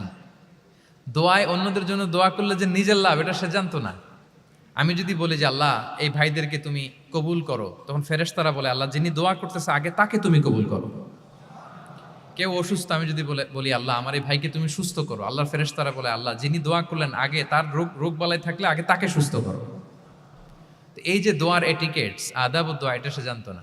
সে দোয়া করতেছে আল্লাহুম্মা আরহামনি ওয়ারহাম মুহাম্মাদা ওয়ালা তারহাম মা'ানা আহাদা, শুধু আমারে রহম করো, মুহাম্মদ সাল্লাল্লাহু আলাইহি ওয়াসাল্লাম রহম, আর কাউরে না। তো রাসূল সাল্লাল্লাহু আলাইহি ওয়াসাল্লাম দূর থেকে দেখতেছেন এই দোয়া, আর বলতেছেন যে হায় রে, একটা প্রশস্ত জিনিসকে সে সংকীর্ণ বানায় ফেললো। আল্লাহর কাছে কি রহমের কোনো কমতি বা ঘাটতি আছে? নাই। সে তো দোয়াতে সবাইকে ইনক্লুড করতে পারতো। তো রাহমাতাল লিল আলামিন আল্লাহর হাবিব সাল্লাল্লাহু আলাইহি ওয়াসাল্লাম তিনি বুঝতে পেরেছেন যে এই লোকটা আসলে বেদুইন, তার মধ্যে ওই কার্টিসি নাই। তো তিনি ফলো করতে লাগলেন যে দেখি লোকটা কি করে। তো লোকটা দোয়া টোয়া করেই এবার যে মসজিদের এক কর্নারে বসে ওখানেই পেশাব করা শুরু করলো। মানে কোনো কার্টিসি, নিয়ম, ভদ্রতা তার জানা নাই। তো তাকে পেশাব করতে দেখে বাকি লোকেরা তো তাকে ধরতে গেল, মারতে গেল। রাসূল সাল্লাল্লাহু আলাইহি ওয়াসাল্লাম বললেন, দাউ, রাখো রাখো, আরে থামো থামো, ওকে কাজ সারতে দাও, ওকে ওর কাজ সারতে দাও। কারণ আপনারা এটা ভালো জানেন যে ওয়াশরুম সারা অবস্থায় যদি কেউ বাইরে থেকে জোরে ডাক দেয় তাহলে অবস্থা খারাপ আছে, ঠিক কিনা বলেন? কেউ টয়লেট সারতেছে ওয়াশরুমে, তখন যদি আপনি জোরে নক করেন এটা তার ক্ষতি হয়, কারণ আগে তাকে ওইটা পাস করতে হবে স্মুথলি। এটাও একটা এটিকেটস যে কেউ ওয়াশরুমে গেল, আমাকেও যেতে হবে, তো আমি যে বারবার ডিস্টার্ব না করে ওখানে একটু পায়চারা করতে পারি, একটু হালকা মৃদু শব্দে কাশে দিতে পারি, বা আমি যে বাইরে আছি, সামওয়ান ইজ ওয়েটিং আউটসাইড, এটা তাকে বুঝাতে পারি। কিন্তু অনেকে যে কি করে, ধাম ধাম করার যখন শুরু করে, ওই বেচারার তো অবস্থা টাইট। এটা যেন আমরা না করি। এই শিক্ষাটা কিন্তু এই হাদিস থেকে পাই। রাসূল সাল্লাল্লাহু আলাইহি ওয়াসাল্লাম বললেন দাউ দাউ, রাখো রাখো, আরে ছাড়ো ছাড়ো, ও তো এখন করতেছে, ইউরিন পাস করতেছে, রাখো, ওটাও সারুক, আগে সারুক, আমরা পরে ডিল করি। তো সবাইকে তিনি থামালেন, ও সারল। এবার রাসূল সাল্লাল্লাহু আলাইহি ওয়াসাল্লাম বললেন, এবার তোমরা যে ওয়াহারিকু আলা বাউলিহি সাজলান মিন মা, যেহেতু মসজিদে নববীর ফ্লোর ছিল বালুর ফ্লোর, শুকিয়ে যাবে, বললেন যে ওর পেশাব করা জায়গার উপর এক বালতি পানি ঢেলে দাও। সাহাবারা দিল। আর এই বেদুইন লোককে রাসূল সাল্লাল্লাহু আলাইহি ওয়াসাল্লাম কাছে টেনে নিলেন, যে তাকে খুব ভালোবাসা দিয়ে বললেন, কি অবস্থা তোমার, কোত্থেকে আসছো, সব খোঁজ খবর নিয়ে বললেন যে তুমি যে এইখানে নামাজ পড়লা, এরপরে আবার এই কাজটা সারলা, তুমি কি জানো এইখানে আল্লাহর জিকির করা হয়, এটা আমাদের এবাদতগাহ, এখানে আমরা রবের জিকির করি, তার কাছে ফরিয়াদ করি, সবাই মিলে এই কমিউনিটির সবাই এখানে আসে, এই কমিউনিটির, মদিনার কমিউনিটির সবাই মিলে, নারী পুরুষ নির্বিশেষে আমরা এসে এখানে আল্লাহর কাছে ফরিয়াদ করি, দোয়া করি, এবাদত করি, কোরআন তেলাওয়াত করি, এটা আমাদের এবাদতগাহ। এইখানে কি এমন কাজটা করা তোমার ঠিক হলো? সে তো লজ্জায় কাচুমাচু হয়ে রাসূল সাল্লাল্লাহু আলাইহি ওয়াসাল্লামের কাছে ক্ষমা চাইতেছে। সুবহানাল্লাহ বিহামদি। একটা কঠিন পরিস্থিতিকে ভালোবাসা দিয়ে রাসূল সাল্লাল্লাহু আলাইহি ওয়াসাল্লাম কোথায় নিয়ে যেতেন, এটাকে পুরো হিস্ট্রি পাল্টে দিতেন, সিনারিও পাল্টে দিতেন। সাহাবারা অবাক হলো, তারাও শিখলো যে না, এরকম করা যাবে না। তখন তাকে এইভাবে ডিল করলেন। আর সাহাবারা যারা রাগারাগি করেছিল, সাহাবীদেরকে রাসূল সাল্লাল্লাহু আলাইহি ওয়াসাল্লাম বললেন, ফাইন্নামা বুইসতুম মুয়াসসিরিন ওয়ালাম তুবআসু মুআসসিরিন, মনে রেখো তোমরা সহজপন্থী হয়ে প্রেরিত হয়েছ, তোমরা কঠিন কট্টরপন্থী হয়ে, জটিলপন্থী হয়ে প্রেরিত হও নাই। তোমরা কোনো কাজকে জটিলভাবে সমাধানের দিকে যেও না, সহজ করে সলভ করবা। সুবহানাল্লাহ, সুবহানাল্লাহ বিহামদি। তাহলে দেখেন, ভালোবাসা দিয়ে রাসূল সাল্লাল্লাহু আলাইহি ওয়াসাল্লাম ওই বেদুইনকে যেভাবে আদব শিক্ষা দিলেন, তার হৃদয় জয় করলেন। কঠোরতা দিয়ে পারা যেত? বলেন তো, পারা যেত? পারা যেত না। তো 6 নাম্বার দাওয়া মেথোডোলজি হচ্ছে, দাওয়া should be full of love, full of love, full of well wishes. আপনি শুভকামনা, ভালোবাসা, এটা দিয়ে আপনি মানুষের হৃদয়ে যতটুকু জায়গা পাবেন, কঠোরতা দিয়ে পাবেন না। আরেকটা ছোট্ট উদাহরণ দেই। সুমামা ইবনে উসাল রাদিয়াল্লাহু তাআলা আনহু, উনি ইয়ামামার অধিপতি ছিলেন, অধিপতি। রাসূল সাল্লাল্লাহু আলাইহি ওয়াসাল্লামকে হত্যা করতে এসেছিলেন গোপনে। কি করতে? হত্যা করতে। কি করতে বলেন সবাই? হত্যা করার জন্য এসেছিলেন।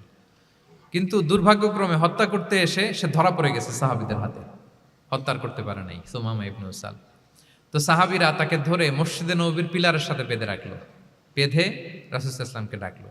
তারা বলল যে ইয়া রাসূলুল্লাহ, দেখেন ইয়ামামা থেকে আসছে সুমামা ইবনে উসাল আপনাকে হত্যা করবার জন্য, তাকে আমরা ধরে ফেলেছি, আমরা বেঁধে রেখেছি। রাসূল সাল্লাল্লাহু আলাইহি ওয়াসাল্লাম তার কাছে যে তার খোঁজ খবর নিলেন প্রথম দিন, এবং তার সামনে যথারীতি তাওহীদ এবং রিসালার দাওয়াত দিলেন। ফিরে আসলেন, ফিরে এসে সাহাবাদেরকে বললেন, তোমাদের ঘরে ভালো রুটি আছে কার কাছে? রুটির কালেকশন, আটা পিষে রুটি বানাতে পারবে। একজন বলল আমি। বললো যে এটা সুমামাকে দিয়ে আস। তো দিয়ে আসলো। আরেকজন বললো ভালো তাজা খেজুর আছে কার কাছে? এক সাহাবী বললেন আমার কাছে। রাসূল ইসলাম বললেন যাও, এটা সুমামাকে দিয়ে আসলেন। এরপরের দিন রাসূল ইসলাম যে আবার ইসলামের সৌন্দর্য, মাহাসিনু আহকামি শারিয়া, ইসলামী শারিয়ার যে বিউটি অফ ইসলাম, এটা তুলে ধরলেন, ইসলামের যৌক্তিকতা তুলে ধরলেন। সে অবাক হতে লাগলো যে কিরে, যুদ্ধবন্দীদের সাথে মুহাম্মদ সাল্লাল্লাহু আলাইহি ওয়াসাল্লাম এবং তার অনুসারীরা এরকম আচরণ করে? সে তো যুদ্ধবন্দী, এত সুন্দর আচরণ। তাকে আবার ইসলামের সুশীতল বাণীগুলোর প্রতি আহ্বান করে রাসূল ইসলাম বাড়িতে এসে এবার নিজের যে উট আছে, উটকে যে পালে, সে রাখালকে বলল তুমি উটের দুধ দহন করে তাকে কিছু দুধ দিয়ে আসো। সুবহানাল্লাহ। আসছিল রাসূল সাল্লাল্লাহু আলাইহি ওয়াসাল্লামকে কি করতে? হত্যা করতে।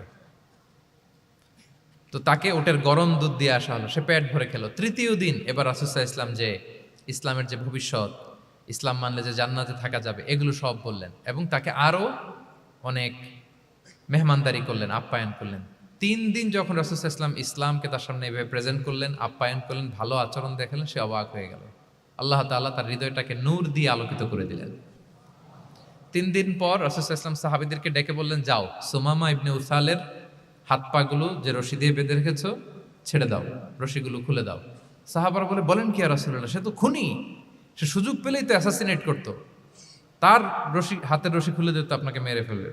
আল্লাহ রাসূল সাল্লাল্লাহু আলাইহি ওয়াসাল্লাম বললেন, না, আমি যা জানি তোমরা সেটা জানো না, যেটা বলেছি তাই করো। মসজিদে নববীর পিলারের সাথে তাকে যে বেঁধে রেখেছো, রশি খুলে দাও, হাত পা খুলে দাও। আল্লাহর হাবিব সাল্লাল্লাহু আলাইহি ওয়াসাল্লামের নির্দেশ মোতাবেক সাহাবারা ওনার হাত খুলে দিলেন, পা খুলে দিলেন। সুমামা ইবনে উসাল কারোর সাথে কথা না বলে, তার বাড়ি তো ইয়ামামা, সেখানেও ফিরে গেলেন না, অন্য কোনো শহরেও গেলেন না। তিনি মদিনা থেকে অনতি দূরে একটা খেজুরের বাগান আছে, ওখানে কুয়া আছে, উনি যে ওই কুয়ার পানি দিয়ে গোসল করলেন। গোসল করে পবিত্র হয়ে মসজিদে নববীতে রাসূল সাল্লাল্লাহু আলাইহি ওয়াসাল্লামের কাছে ফিরে আসলেন আর এসেই ঘোষণা দিলেন, আশহাদু আল্লা ইলাহা ইল্লাল্লাহ ওয়া আশহাদু আন্না মুহাম্মাদার রাসূলুল্লাহ। সুবহানাল্লাহ, সুবহানাল্লাহ। তিনি বললেন যে আমি সাক্ষ্য দিচ্ছি আল্লাহ ছাড়া কোনো ইলাহ নেই, আরো সাক্ষ্য দিচ্ছি যে মুহাম্মদ আপনি আল্লাহর প্রেরিত বান্দা এবং রাসূল। সুবহানাল্লাহ পড়বেন না সবাই? এবার তিনি বললেন, মুহাম্মদ আপনার চেহারার চাইতে অপছন্দের চেহারা পৃথিবীতে আর দ্বিতীয়টা আমার কাছে ছিল না, কিন্তু আজকের পর থেকে আপনার চেয়ে প্রিয় চেহারা, আপনার চেহারার চেয়ে প্রিয় কোনো চেহারা আমার কাছে আর নাই। ইসলামের চেয়ে অপছন্দনীয় ধর্ম আমার কাছে আর ছিল না, কিন্তু আজ থেকে ইসলামের চেয়ে পছন্দনীয় কোনো ধর্ম আমার কাছে নাই। মদিনার চেয়ে অপছন্দের শহর আমার কাছে ছিল না, তো আজ থেকে মদিনার চেয়ে কোনো প্রিয় শহর আমার কাছে নাই। সুবহানাল্লাহ। উনি গমের বড় ডিলার ছিলেন, গম ব্যবসা করতেন। উনার থেকে গম নিয়ে মক্কায় মুশরিকরা চলতো। তিনি ঘোষণা দিলেন, আজকে থেকে আমার এলাকার কোনো গম মক্কায় যাবে না। এবার মক্কাবাসী পড়ছে বিপদে, গম ছাড়া তো তারা খেতেও পারবে না। তারা আল্লাহর হাবিব সাল্লাল্লাহু আলাইহি ওয়াসাল্লামের কাছে চিঠি লিখে পাঠালেন যে, মুহাম্মদ তোমার এই যে নতুন অনুসারী, সে যদি গম না দেয় আমাদের তো অবস্থা খারাপ, তুমি দয়া করে এই গমের সাপ্লাই আবার যাতে সে চালু করে তুমি একটু বলে দাও। আল্লাহর হাবিব সাল্লাল্লাহু আলাইহি ওয়াসাল্লাম আবার সুমামা ইবনে উসালকে বলে দিলেন, আবার সে সাপ্লাই চালু করলো। সুবহানাল্লাহ বিহামদি। এবং তিনি প্রথম তালবিয়া পাঠ করে উমরা করেছিলেন, ওনার আগে কেউ এভাবে উমরা। তাহলে দেখেন, আসলো খুনি হয়ে, আসলো কি হয়ে? খুনি হয়ে, আর ফিরে গেল নবী প্রেমিক হয়ে। সুবহানাল্লাহ। এটা কিভাবে সম্ভব হয়েছে? রাসূল সাল্লাল্লাহু আলাইহি ওয়াসাল্লামের উদারতা, ভালোবাসা। ঠিক কিনা বলেন? তাহলে আপনি যদি দাওয়ার কথা বলেন আমাকে, দাওয়া should be full of love. কারণ ভালোবাসা দিয়ে যা জয় করা যায়, কঠোরতা দিয়ে সেটা পারা যায় না। কয়টা গেল? 6টা। আর রইল কয়টা? 4টা। আগ্রহ আছে তো না শোনার? আচ্ছা, 7 নাম্বার হচ্ছে, 7 নাম্বার, রাসূল সাল্লাল্লাহু আলাইহি ওয়াসাল্লাম যদি কাউকে কারেকশন করতে চাইতেন, কখনো তাকে অপমান করতেন না, অন্যের সামনে তার নাম নিতেন না, নাম না নিয়ে তাকে শুধরে দিতেন। এটা দাওয়ার আর একটা মেথোডোলজি। কেউ কোনো ভুল কাজ করলে তার নাম ধরে অন্যের সামনে লজ্জিত করতেন না। আমরা কিন্তু অনেক সময় করে ফেলি, করি না? অন্যের সামনে মানুষকে কারেক্ট করি, এটা ঠিক না। The way he use to correct others, আপনি যদি সিরাতের দিকে তাকান, সুবহানাল্লাহ, কিভাবে উনি অন্যকে কারেকশন দিতেন, নাম উল্লেখ করতেন না। আমরা এটা অনেক ভুল করি। আমি এই জন্য খুব দুঃখিত এবং লজ্জিত। আমাদের দাওয়া অঙ্গনে আপনি ইউটিউব খুললে দেখবেন যে অনেক দায়ীরা, এক দায়ী আরেক দায়ীকে তুচ্ছ-তাচ্ছিল্য করছে, তার নাম নিয়ে তাকে ছোট করা, তাকে খারিজ করা, তাকে নাকচ করা, সে জাহান্নামী, সে কাফের, সব ইসলামের ঠিকাদারি উনি একা নিজে নিয়ে বসে আছে, আর বাকি যা আছে সব খারিজ। এইটা রাসূল সাল্লাল্লাহু আলাইহি ওয়াসাল্লামের দাওয়ার সাথে যায় না। বরং কেউ যদি কোনো ভুল কিছু বলে, ভুল করে, আপনি যদি মনে করেন যে না তার এটা ভুল, আমারটা সঠিক, তো আপনার নিয়ম হচ্ছে আপনি সঠিকটা প্রচার করা। তাহলে কেউ যদি ভুল করে থাকে তারও টনক নড়বে, বাকিরাও সঠিকটা জেনে যাবে। এটা হচ্ছে রাসূল সাল্লাল্লাহু আলাইহি ওয়াসাল্লামের দাওয়া মেথোডোলজি। তিনি কখনো কারো নাম ধরে অন্যের সামনে, মানুষের সামনে তাকে লজ্জা দিতেন না, তাকে কারেক্ট করতে যেতেন না। এটা ছিল রাসূল সাল্লাল্লাহু আলাইহি ওয়াসাল্লামের বৈশিষ্ট্য।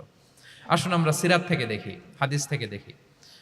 আল্লাহর হাবিব সাল্লাল্লাহু আলাইহি ওয়াসাল্লাম উনি রাতে দিনে কি কি আমল করতেন, গোপন আমল, এগুলো জানার জন্য 3 জন সাহাবী রাসূল সাল্লাল্লাহু আলাইহি ওয়াসাল্লামের স্ত্রীদের কাছে গেলেন। যে জিজ্ঞেস করলেন যে আপনারা আমাদেরকে বলুন যে রাসূল সাল্লাল্লাহু আলাইহি ওয়াসাল্লাম রাতে কি আমল করে, দুপুরে কি আমল করে, বিকেলে কি আমল করে। তো আমাদের আম্মা জানেরা, রাসূল সাল্লাল্লাহু আলাইহি ওয়াসাল্লামের প্রিয়তমা স্ত্রীরা বললেন যে উনি রাতে এরকম তাহাজ্জুদ, দুপুরবেলা এরকম তেলাওয়াত, এই সময় নফল নামাজ, এই সময় এটা এটা এটা করে। আল্লাহর হাবিব সাল্লাল্লাহু আলাইহি ওয়াসাল্লামের পুরো আমলের ফিরিস্তি যখন শোনানো হলো, কাআন্নাহুম তাকাল্লুহা, তাদের কাছে এটা একটা কম মনে হলো পরিমাণে, তারা ভাবছিল হয়তো আরো বেশি করে। তখন তাদের একজন বলল, আরে আইনা নাহনু মিন রাসূলিল্লাহ, কই রাসূল সাল্লাল্লাহু আলাইহি ওয়াসাল্লাম, কই আমরা। রাসূল সাল্লাল্লাহু আলাইহি ওয়াসাল্লামের ব্যাপারে আল্লাহ বলেছেন, কদ গুফিরা লাহু মা তাকাদ্দামা মিন যামবিহি ওয়া মা তাআখার, রাসূল সাল্লাল্লাহু আলাইহি ওয়াসাল্লামের আগের পরের সব গুনাহ মাফ। আদতে তো ওনার কোনো গুনাহই নাই, তারপরও একটা স্পেশাল স্ট্যাটাস হচ্ছে আপনার আগের পরের সব গুনাহ মাফ।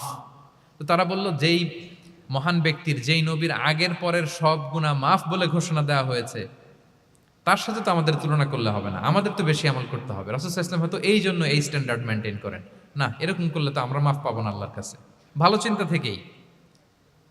থেকেই তারা ভাবছেন যে না, আমাদের আমল আসলে কম হয়ে যাচ্ছে, বাড়াইতে হবে। রাসূল সাল্লাল্লাহু আলাইহি ওয়াসাল্লামের কথা ভিন্ন, আমাদের বাড়াইতে হবে। তো কি করতে হবে? একজন বলল, আজকে থেকে আমি সারা রাত নফল নামাজ পড়বো, সারা রাত ঘুমাবো না। নিয়ত করে ফেলছে, আমি সারা রাত নফল নামাজ, এশার পর থেকে যে নফল শুরু হবে ফজর পর্যন্ত, ঘুমটম নাই। আচ্ছা, গেল। আরেকজন বলল, আমি সারা বছর রোজা রাখবো, কালকে থেকে যে রোজা ধরবো আর ভাঙবো না, সারা বছর। আচ্ছা, আরেকজন বললো আমার কয়েকজন স্ত্রী আছে, আমি আর স্ত্রীদের কাছে যাব না, আমি এখন থেকে সন্ন্যাসী, বৈরাগী জীবন যাপন করব, আমি আর কোনো নারীর কাছে যাচ্ছি না। তো এই ঘোষণা যখন তারা দিয়ে ফেলছে, এটা রাসূল সাল্লাল্লাহু আলাইহি ওয়াসাল্লামের কান পর্যন্ত যেয়ে পৌঁছালো। আল্লাহর হাবিব সাল্লাল্লাহু আলাইহি ওয়াসাল্লাম এটা শুনে ফেললেন। শুনে রাসূল সাল্লাল্লাহু আলাইহি ওয়াসাল্লাম এটা অপছন্দ করলেন, কারণ এটা তো রাইট ট্র্যাক না, ওনারা ভুল করতেছে। তো একটা ভরা মজলিসে রাসূল সাল্লাল্লাহু আলাইহি ওয়াসাল্লাম বললেন, আনতুমুল্লাযীনা কুলতুম কাযা ওয়া কাযা, শুনলাম তোমাদের মধ্যে কে কে নাকি এমন এমন বলছো। সুবহানাল্লাহ। তিনি বলতে পারে, এই আব্দুল্লাহ দাঁড়াও, এই আব্দুর রহমান স্ট্যান্ড আপ, এই দাঁড়াও, তুমি নাকি এটা বলছো, তুমি এটা বললে তো ওনারা লজ্জা পেতেন না? সবার সামনে লজ্জা পেতেন। উনি এটা না করে কাজ হাসিল হয়ে যাচ্ছে, বললেন আনতুমুল্লাযীনা কুলতুম কাযা ওয়া কাযা। অনেক বর্ণনা এরকম পাওয়া যায়, মা বালু আকওয়ামিন ইয়াফআলুনা কাযা ওয়া কাযা, মা বালু আকওয়ামিন ইয়াকুলুনা কাযা ওয়া কাযা। তাদের কি হলো, তারা এমন এমন বলে, তাদের হলোটা কি, তারা এমন এমন বলে। এইভাবে তিনি শুধরে দিতেন। তো বললেন তোমাদের মধ্যে কেউ কেউ নাকি এটা বলে, এটা বলে। ওই তিনজনের তো টনক নড়ে গেছে, আর বাকিরা শুনতেছে। তখন রাসূল সাল্লাল্লাহু আলাইহি ওয়াসাল্লাম বললেন, না, এটা ঠিক নয়, আমি তোমাদের মধ্য থেকে সবচেয়ে বেশি মুত্তাকি, সবচেয়ে বেশি বুজুর্গ। ওয়াল্লাহি ইন্নী লা আখশাকুম লিল্লাহি ওয়া আতকাকুম লাহু, আমি তোমাদের মধ্য থেকে আল্লাহকে সবচেয়ে বেশি ভয় পাই। বলেন তো রাসূল সাল্লাল্লাহু আলাইহি ওয়াসাল্লামের চেয়ে বেশি আল্লাহকে ভয় পাওয়া কারো পক্ষে সম্ভব? আল্লাহর হাবিব সাল্লাল্লাহু আলাইহি ওয়াসাল্লামের চেয়ে বেশি মুত্তাকি হওয়া কারো পক্ষে সম্ভব? আমার নবীর চাইতে শ্রেষ্ঠ হওয়া সম্ভব? তার যে স্ট্যান্ডার্ড ইবাদতের, এটারে ছাড়াই যাওয়া সম্ভব? সম্ভব না। তো তিনি বললেন যে আমি রাত্রিবেলা ঘুমাই আসার পরে, আবার শেষ রাতে তাহাজ্জুদও করি, ঘুমও আছে নামাজও আছে, ব্যালেন্স। আমি সোম বৃহস্পতিতে রোজা রাখি, সপ্তাহের বাকি দিনগুলোতে খাই। আবার আমার অনেক 9 জন স্ত্রী তো অ্যাট এ টাইমে ছিল, আমি স্ত্রীদের সাথে মেলামেশাও করি। তো আমি এগুলো সব ঠিক রেখে আল্লাহর সবচেয়ে প্রিয় মুত্তাকি হইতে সমস্যা হলো না। তোমাদের এত সমস্যা কোথায়? তোমাদের সমস্যা কোথায়? আমার চেয়ে শ্রেষ্ঠ যদি কেউ কিছু করতে চাও, এটা হবে না, আমি হচ্ছি স্ট্যান্ডার্ড। সুবহানাল্লাহ। দেখেন, এইভাবে যখন বললেন, ঠিক করে দিলেন যে তোমরা কে কে জানি এরকম নিয়ত করছো, এটা ভুল করেছো, বরং শুদ্ধ হবে এটা।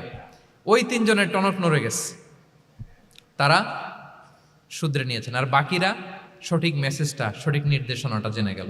তাহলে ওনাদেরকে কারেকশন করা হয়ে গেছে না অলরেডি? বলেন তো, ওনারা যে ভুল করছে কারেকশন হয়েছে কিনা? কিন্তু তাদেরকে অপমান করা হয়েছে। এই ভুলটা আমরা অনেক সময় করি। অন্যের সামনে কখন নিজের ছেলেকে, নিজের স্ত্রীকে, বন্ধুকে বা যাকে, হঠাৎ হাসির রোল পড়লো কেন এখানে? কিছু কমন পড়ে গেছে নাকি কথা নিজের জীবনের সাথে? অন্যের সামনে এইভাবে আমরা যেন কারেক্ট না করি। কাউকে সংশোধন করতে চাইলে আল্লাহর হাবিব সাল্লাল্লাহু আলাইহি সাল্লামের দেখানো পথেই যেন আমরা সংশোধন করি। এটা হচ্ছে এই হাদিসের 1 নম্বর শিক্ষা। আরেকটা শিক্ষা হচ্ছে ব্যালেন্স লাইফস্টাইল, ব্যালেন্স অ্যাপ্রোচ আমরা জানলাম। অনেকে মনে করে, আমার পরিচিত কয়েকজন লোক আছে, আমি বলছি, তারা থামাইছে কিনা জানি না, আমার কাছে এসে শোনাইতেছে, হুজুর আমি সারা বছর রোজা রাখি। তো আমি বলছি, আপনারা বলছে কি সারা বছর রোজা রাখতে? সারা বছর তো রোজা রাখা নিষেধ, এটাকে সওমে বিসাল বলে, এটা নিষেধ। বরং সবচেয়ে বেশি যদি কেউ রাখতে চায়, রাসূল সাল্লাল্লাহু আলাইহি ওয়াসাল্লাম বলছে, তাহলে সওমুল্লাহি দাউদ, সিয়ামু দাউদ, দাউদ আলাইহিস সালামের রোজা, এর চেয়ে বেশি না। একদিন রাখবা, আরেকদিন ভাঙবা, একদিন রাখবা, আজকে রোজা রাখলে কালকে খাবেন, কালকে রাখবেন, এরপরের দিন রাখবেন, এরপরের দিন ভাঙবেন। এর চেয়ে বেশি রাখা যায় না। লাগাতার রোজা রাখা নিষেধ। লাগাতার 6 মাস 5 মাস সারা বছর অনেকে রোজা রাখে, এটা না জানার কারণে। তাহলে এই যে ইসলামের যে ব্যালেন্স লাইফস্টাইল, এটা আমরা জানলাম। কাউকে কিভাবে শুধরে দিতে হবে, কারেক্ট করতে হবে, কারেকশনের ওয়ে, এটা আমরা জানলাম। আরেকটা হচ্ছে ইসলাম যে the combination of material and spiritual life, এইটার একটা তথ্য আমরা জানলাম যে আপনার এই দুনিয়াও লাগবে, আপনার আখিরাতও লাগবে। আপনি সব ছেড়ে দিয়ে শুধু আল্লাহর রাস্তায় চলে গেলে ওইটা ইসলাম শিখায় নাই। ইসলাম যে আমাদেরকে ফরিয়াদ শিখায়, প্রার্থনা শিখায়, রব্বানা আতিনা ফিদ দুনিয়া হাসানা ওয়া ফিল আখিরাতি হাসানা ওয়া কিনা আযাবান নার। হে আল্লাহ, আপনি দুনিয়াতেও হাসানা দেন, আখিরাতেও হাসানা দেন। আগে চাইছি কোনটা, আখিরাত না দুনিয়া? সবাই বলেন তো, রব্বানা আতিনা ফিল আখিরাতি হাসানা ওয়া ফিদ দুনিয়া হাসানা, এরকম নাকি রব্বানা ফিদ দুনিয়া হাসানা? দেখেন, দুনিয়াটা আগে, দুনিয়াটা আগে। সো ব্যালেন্স, এই ভারসাম্য রাখাটা, আমি আলোচনা শুরুই তো করেছি ওয়াসাতিয়া, মানে ভারসাম্যপূর্ণ। ইসলামের নেচারটা হচ্ছে ব্যালেন্সড অ্যাপ্রোচ। এটা আমরা এই হাদিস থেকে শিখতে পারি। আমাদের অনেকেরই এটাতে ঘাটতি আছে, অনেক জ্ঞানী, অনেক স্কলার, অনেক তার কিছু, কিন্তু তার মধ্যে ভারসাম্য এবং পরিমিতি বোধ নাই।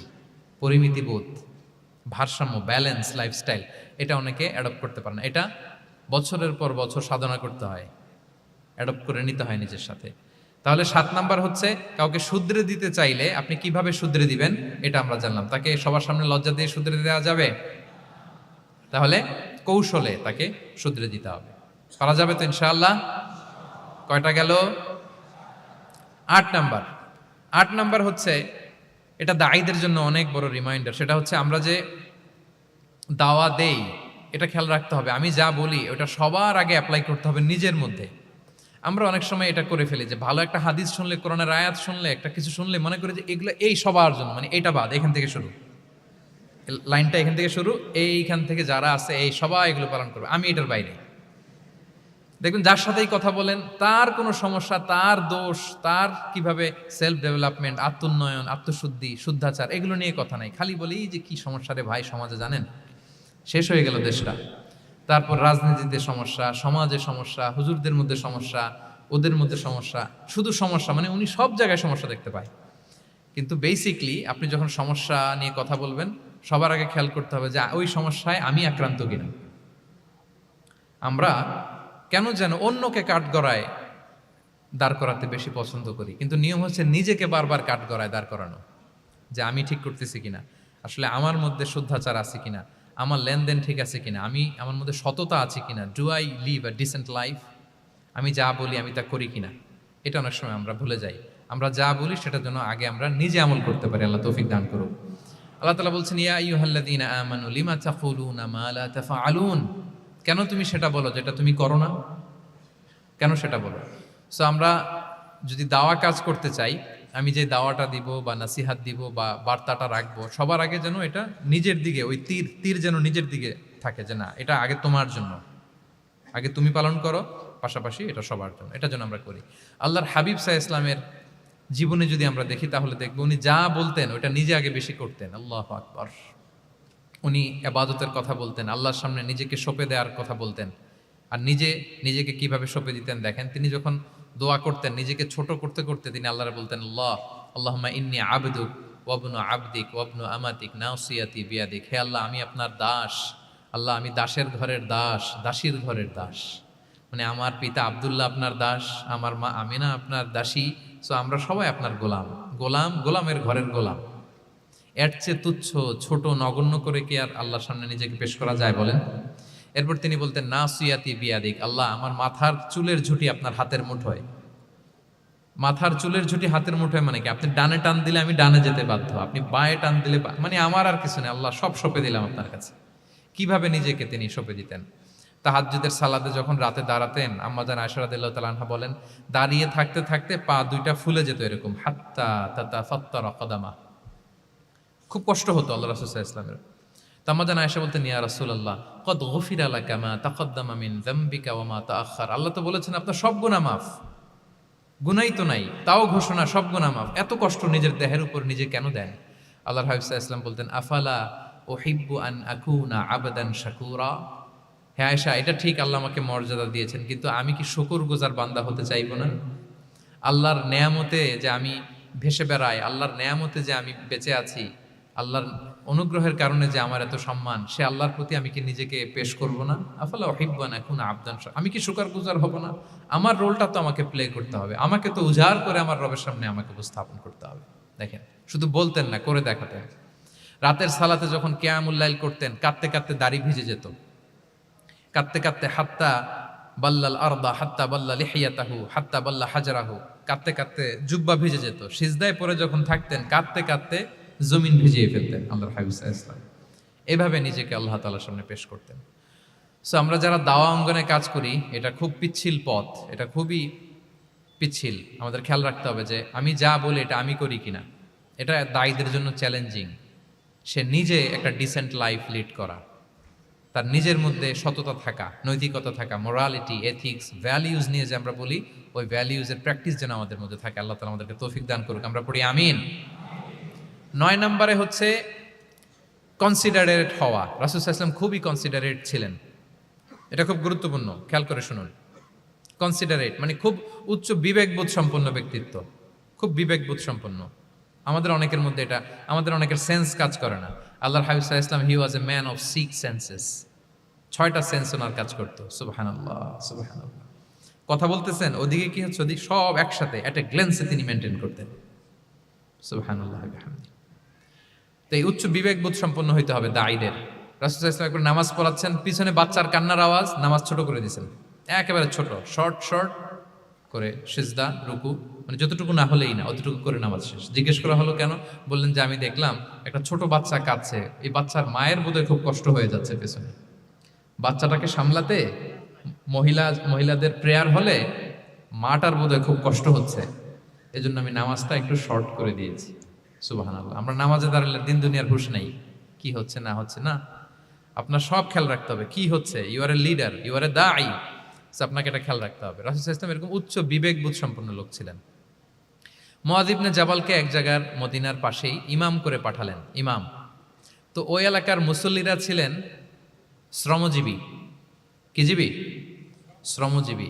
ওনারা উট দিয়ে পানি নিয়ে খেজুর গাছে পানি সেচ দিত, তারা খুব কষ্ট করে সারাদিন। তো উনি মাগরিবের নামাজে একদিন নামাজ শুরু করলেন, আল্লাহু আকবার বলে সূরা ফাতিহার পরে উনি সূরা বাকারা শুরু করলেন। কোন সূরা? কোরআনের সবচাইতে ছোট সূরা নাকি? হ্যাঁ, আয়াত কত? সবচাইতে বড় সূরা। তো উনি হয়তো একটা খুব মানে চিল মুডে আছেন, একটা খুব ভালো মুডে আছেন, এবাদতের একটা মুডে আছেন, উনার আবেগ থেকে উনি হয়তো সূরা বাকারা শুরু করে দিয়েছেন, তেলাওয়াত করে করে মজা পাচ্ছেন, করতেছেন। কিন্তু পিছনে মুসল্লিরা হচ্ছে শ্রমজীবী, সারাদিন খেতে খামারে খেজুর বাগানে কাজ করে ওনারা নামাজ পড়তেছেন।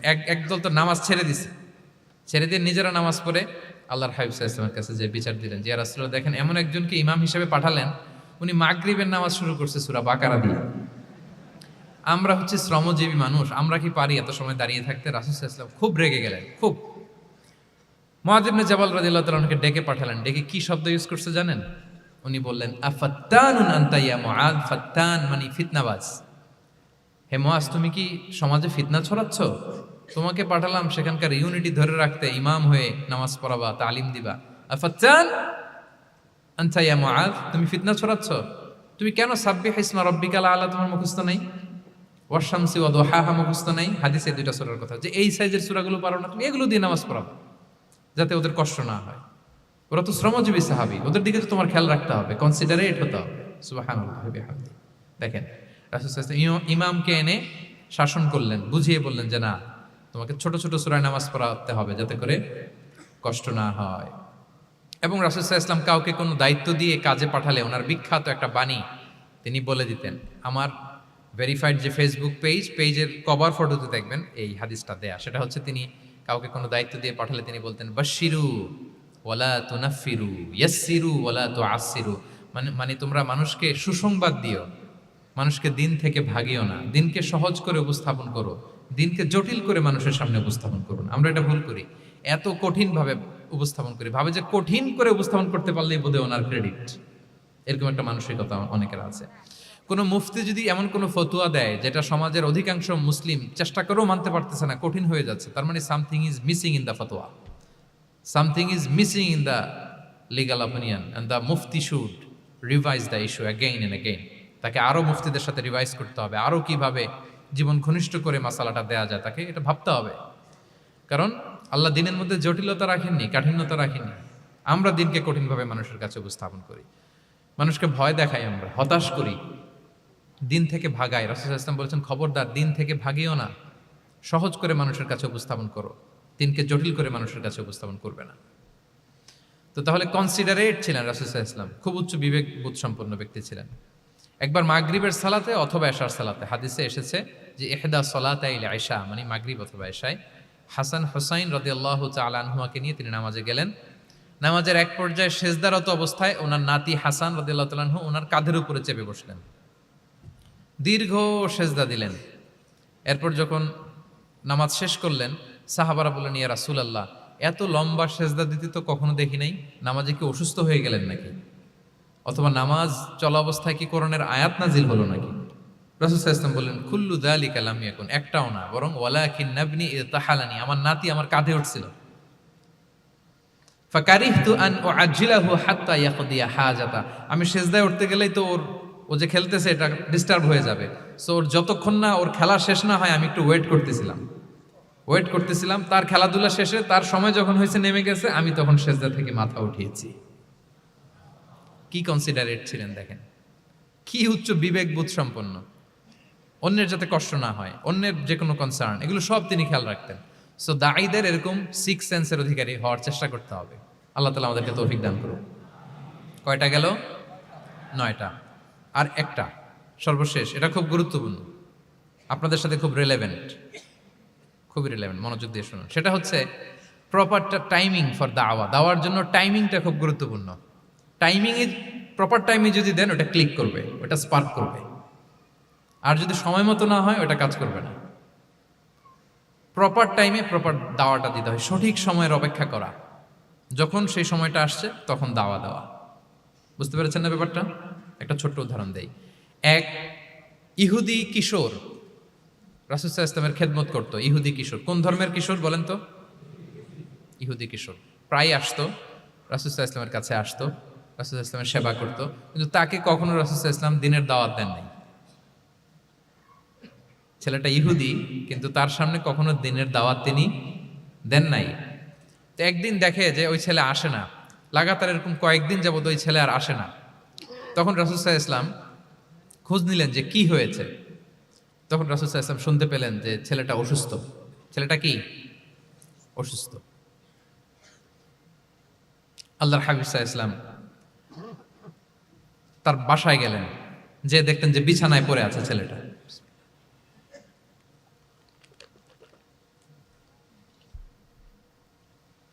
আল্লাহর হাবিব সাল্লাল্লাহু আলাইহি ওয়াসাল্লাম গেলেন, যে দেখলেন যে ইহুদি ছেলেটা বিছানায় পড়ে কাতরাচ্ছে, পাশে ছেলেটার বাবা। রাসূল সাল্লাল্লাহু আলাইহি ওয়াসাল্লাম তার মাথায় হাত বুলিয়ে দিলেন, তার খোঁজ খবর নিলেন। এবার রাসূল সাল্লাল্লাহু আলাইহি ওয়াসাল্লাম বললেন, আসলিম, মানে ইসলাম ধর্ম গ্রহণ করো। ফানাযারা ইলা ওয়াজহি আবি, ইহুদি ছেলেটা তার বাবার চেহারার দিকে তাকালো, যে দেখে আব্বা কি বলে।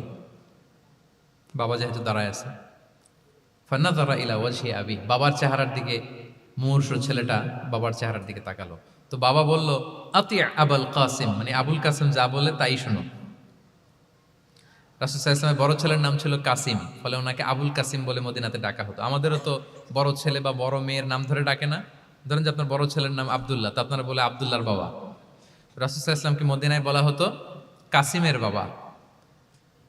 তো ছেলেটা যখন বাবার চেহারার দিকে তাকালো, বাবা বলল, আতি আবুল কাসিম, তুমি আবুল কাসিমের অনুসরণ করো, যা বলে তাই শোনো। ছেলেটা তখন পড়তে আরম্ভ করলো, আশহাদু আল্লা ইলাহা ইল্লাল্লাহ ওয়া আশহাদু আন্না মুহাম্মাদুর রাসূলুল্লাহ, মানে মুসলিম হয়ে গেল। রাসূল সাল্লাল্লাহু আলাইহি ওয়াসাল্লাম ইহুদিদের ঘর থেকে বের হয়ে আসলেন আর বললেন, আলহামদুলিল্লাহিল্লাযী আনকাযাহু মিনান নার, বুখারীর বর্ণনা। প্রশংসা সে আল্লাহর, যে আল্লাহ এই ছেলেটিকে জাহান্নাম থেকে মুক্তি দিয়ে জান্নাতি বানিয়ে নিল। দেখেন, রাসূল সাল্লাল্লাহু আলাইহি ওয়াসাল্লাম একটা প্রপার টাইমিং এর অপেক্ষা করতেছিলেন। এতদিন রাসূল সাল্লাল্লাহু আলাইহি ওয়াসাল্লামের ঘরে যে ইহুদি কিশোর খেদমত করে, কাজ করে দিয়ে আসে, একদিনও দাওয়াত দেয় না। রাসূল সাল্লাল্লাহু আলাইহি ওয়াসাল্লাম একটা ভালো সময় খুঁজতেছিলেন।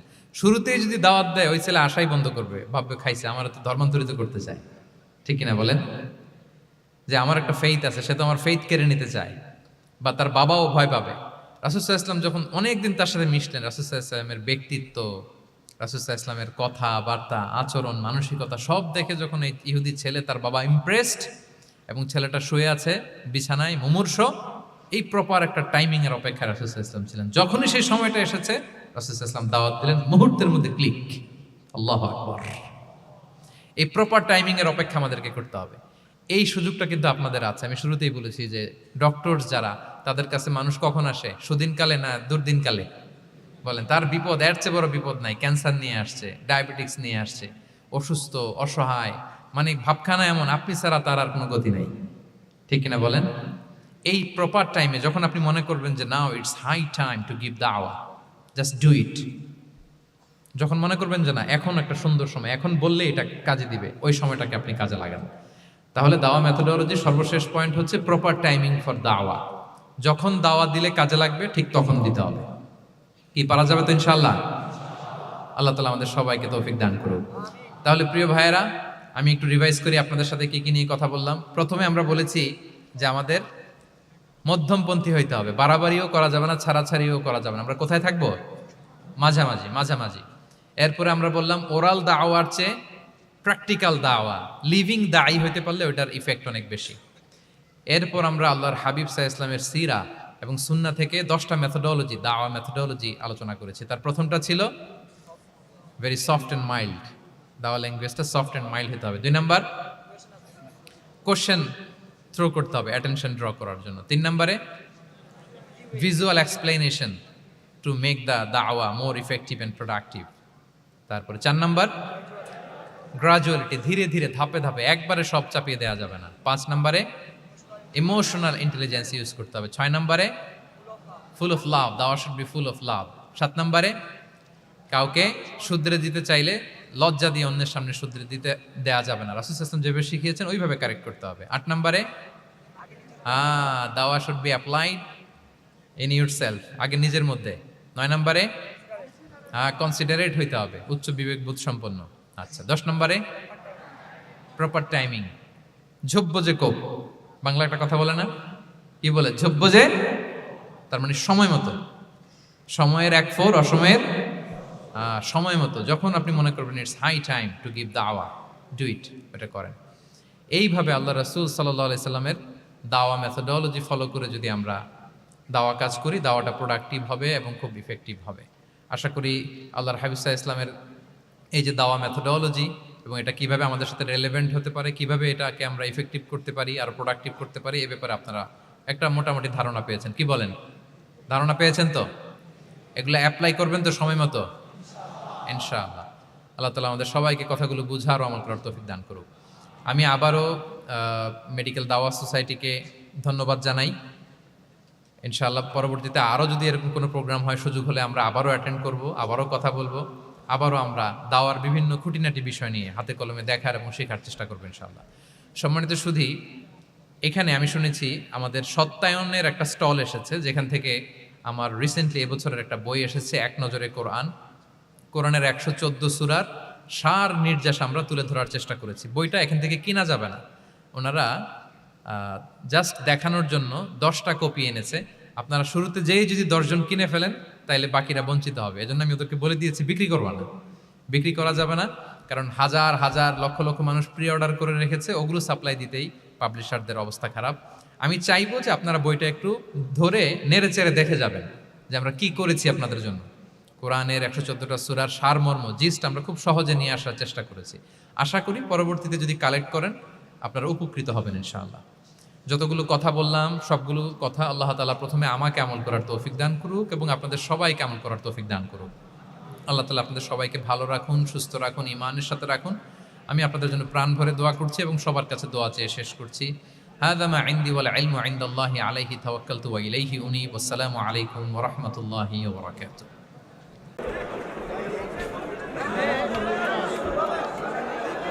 He was Muhammad sallallahu alayhi wasallam. Muhammad, mercy upon mankind, teacher of all mankind. Abul Qasim, ya Habibi, ya Muhammad, ya Shafi'i, ya Muhammad. خير خلق الله محمد يا مصطفى يا إمام المرسلين يا مصطفى يا شفيع العالمين. He taught us to be just and kind and to feed the poor and hungry, help the wafer and the orphan child, and to not be cruel and miserly. His speech was soft and gentle, like a mother stroking her child. His mercy and compassion were most radiant when he smiled. Was Muhammad sallallahu alayhi wasallam. Muhammad, mercy upon mankind, teacher of all mankind. Abul Qasim, ya Habibi, ya Muhammad, ya Shafi'i, ya Muhammad. خير خلق الله محمد يا مصطفى يا إمام المرسلين يا مصطفى يا شفيع العالمين. He taught us to be just and kind and to feed the poor and hungry. Help the wafer and the orphan child, and to not be cruel and miserly.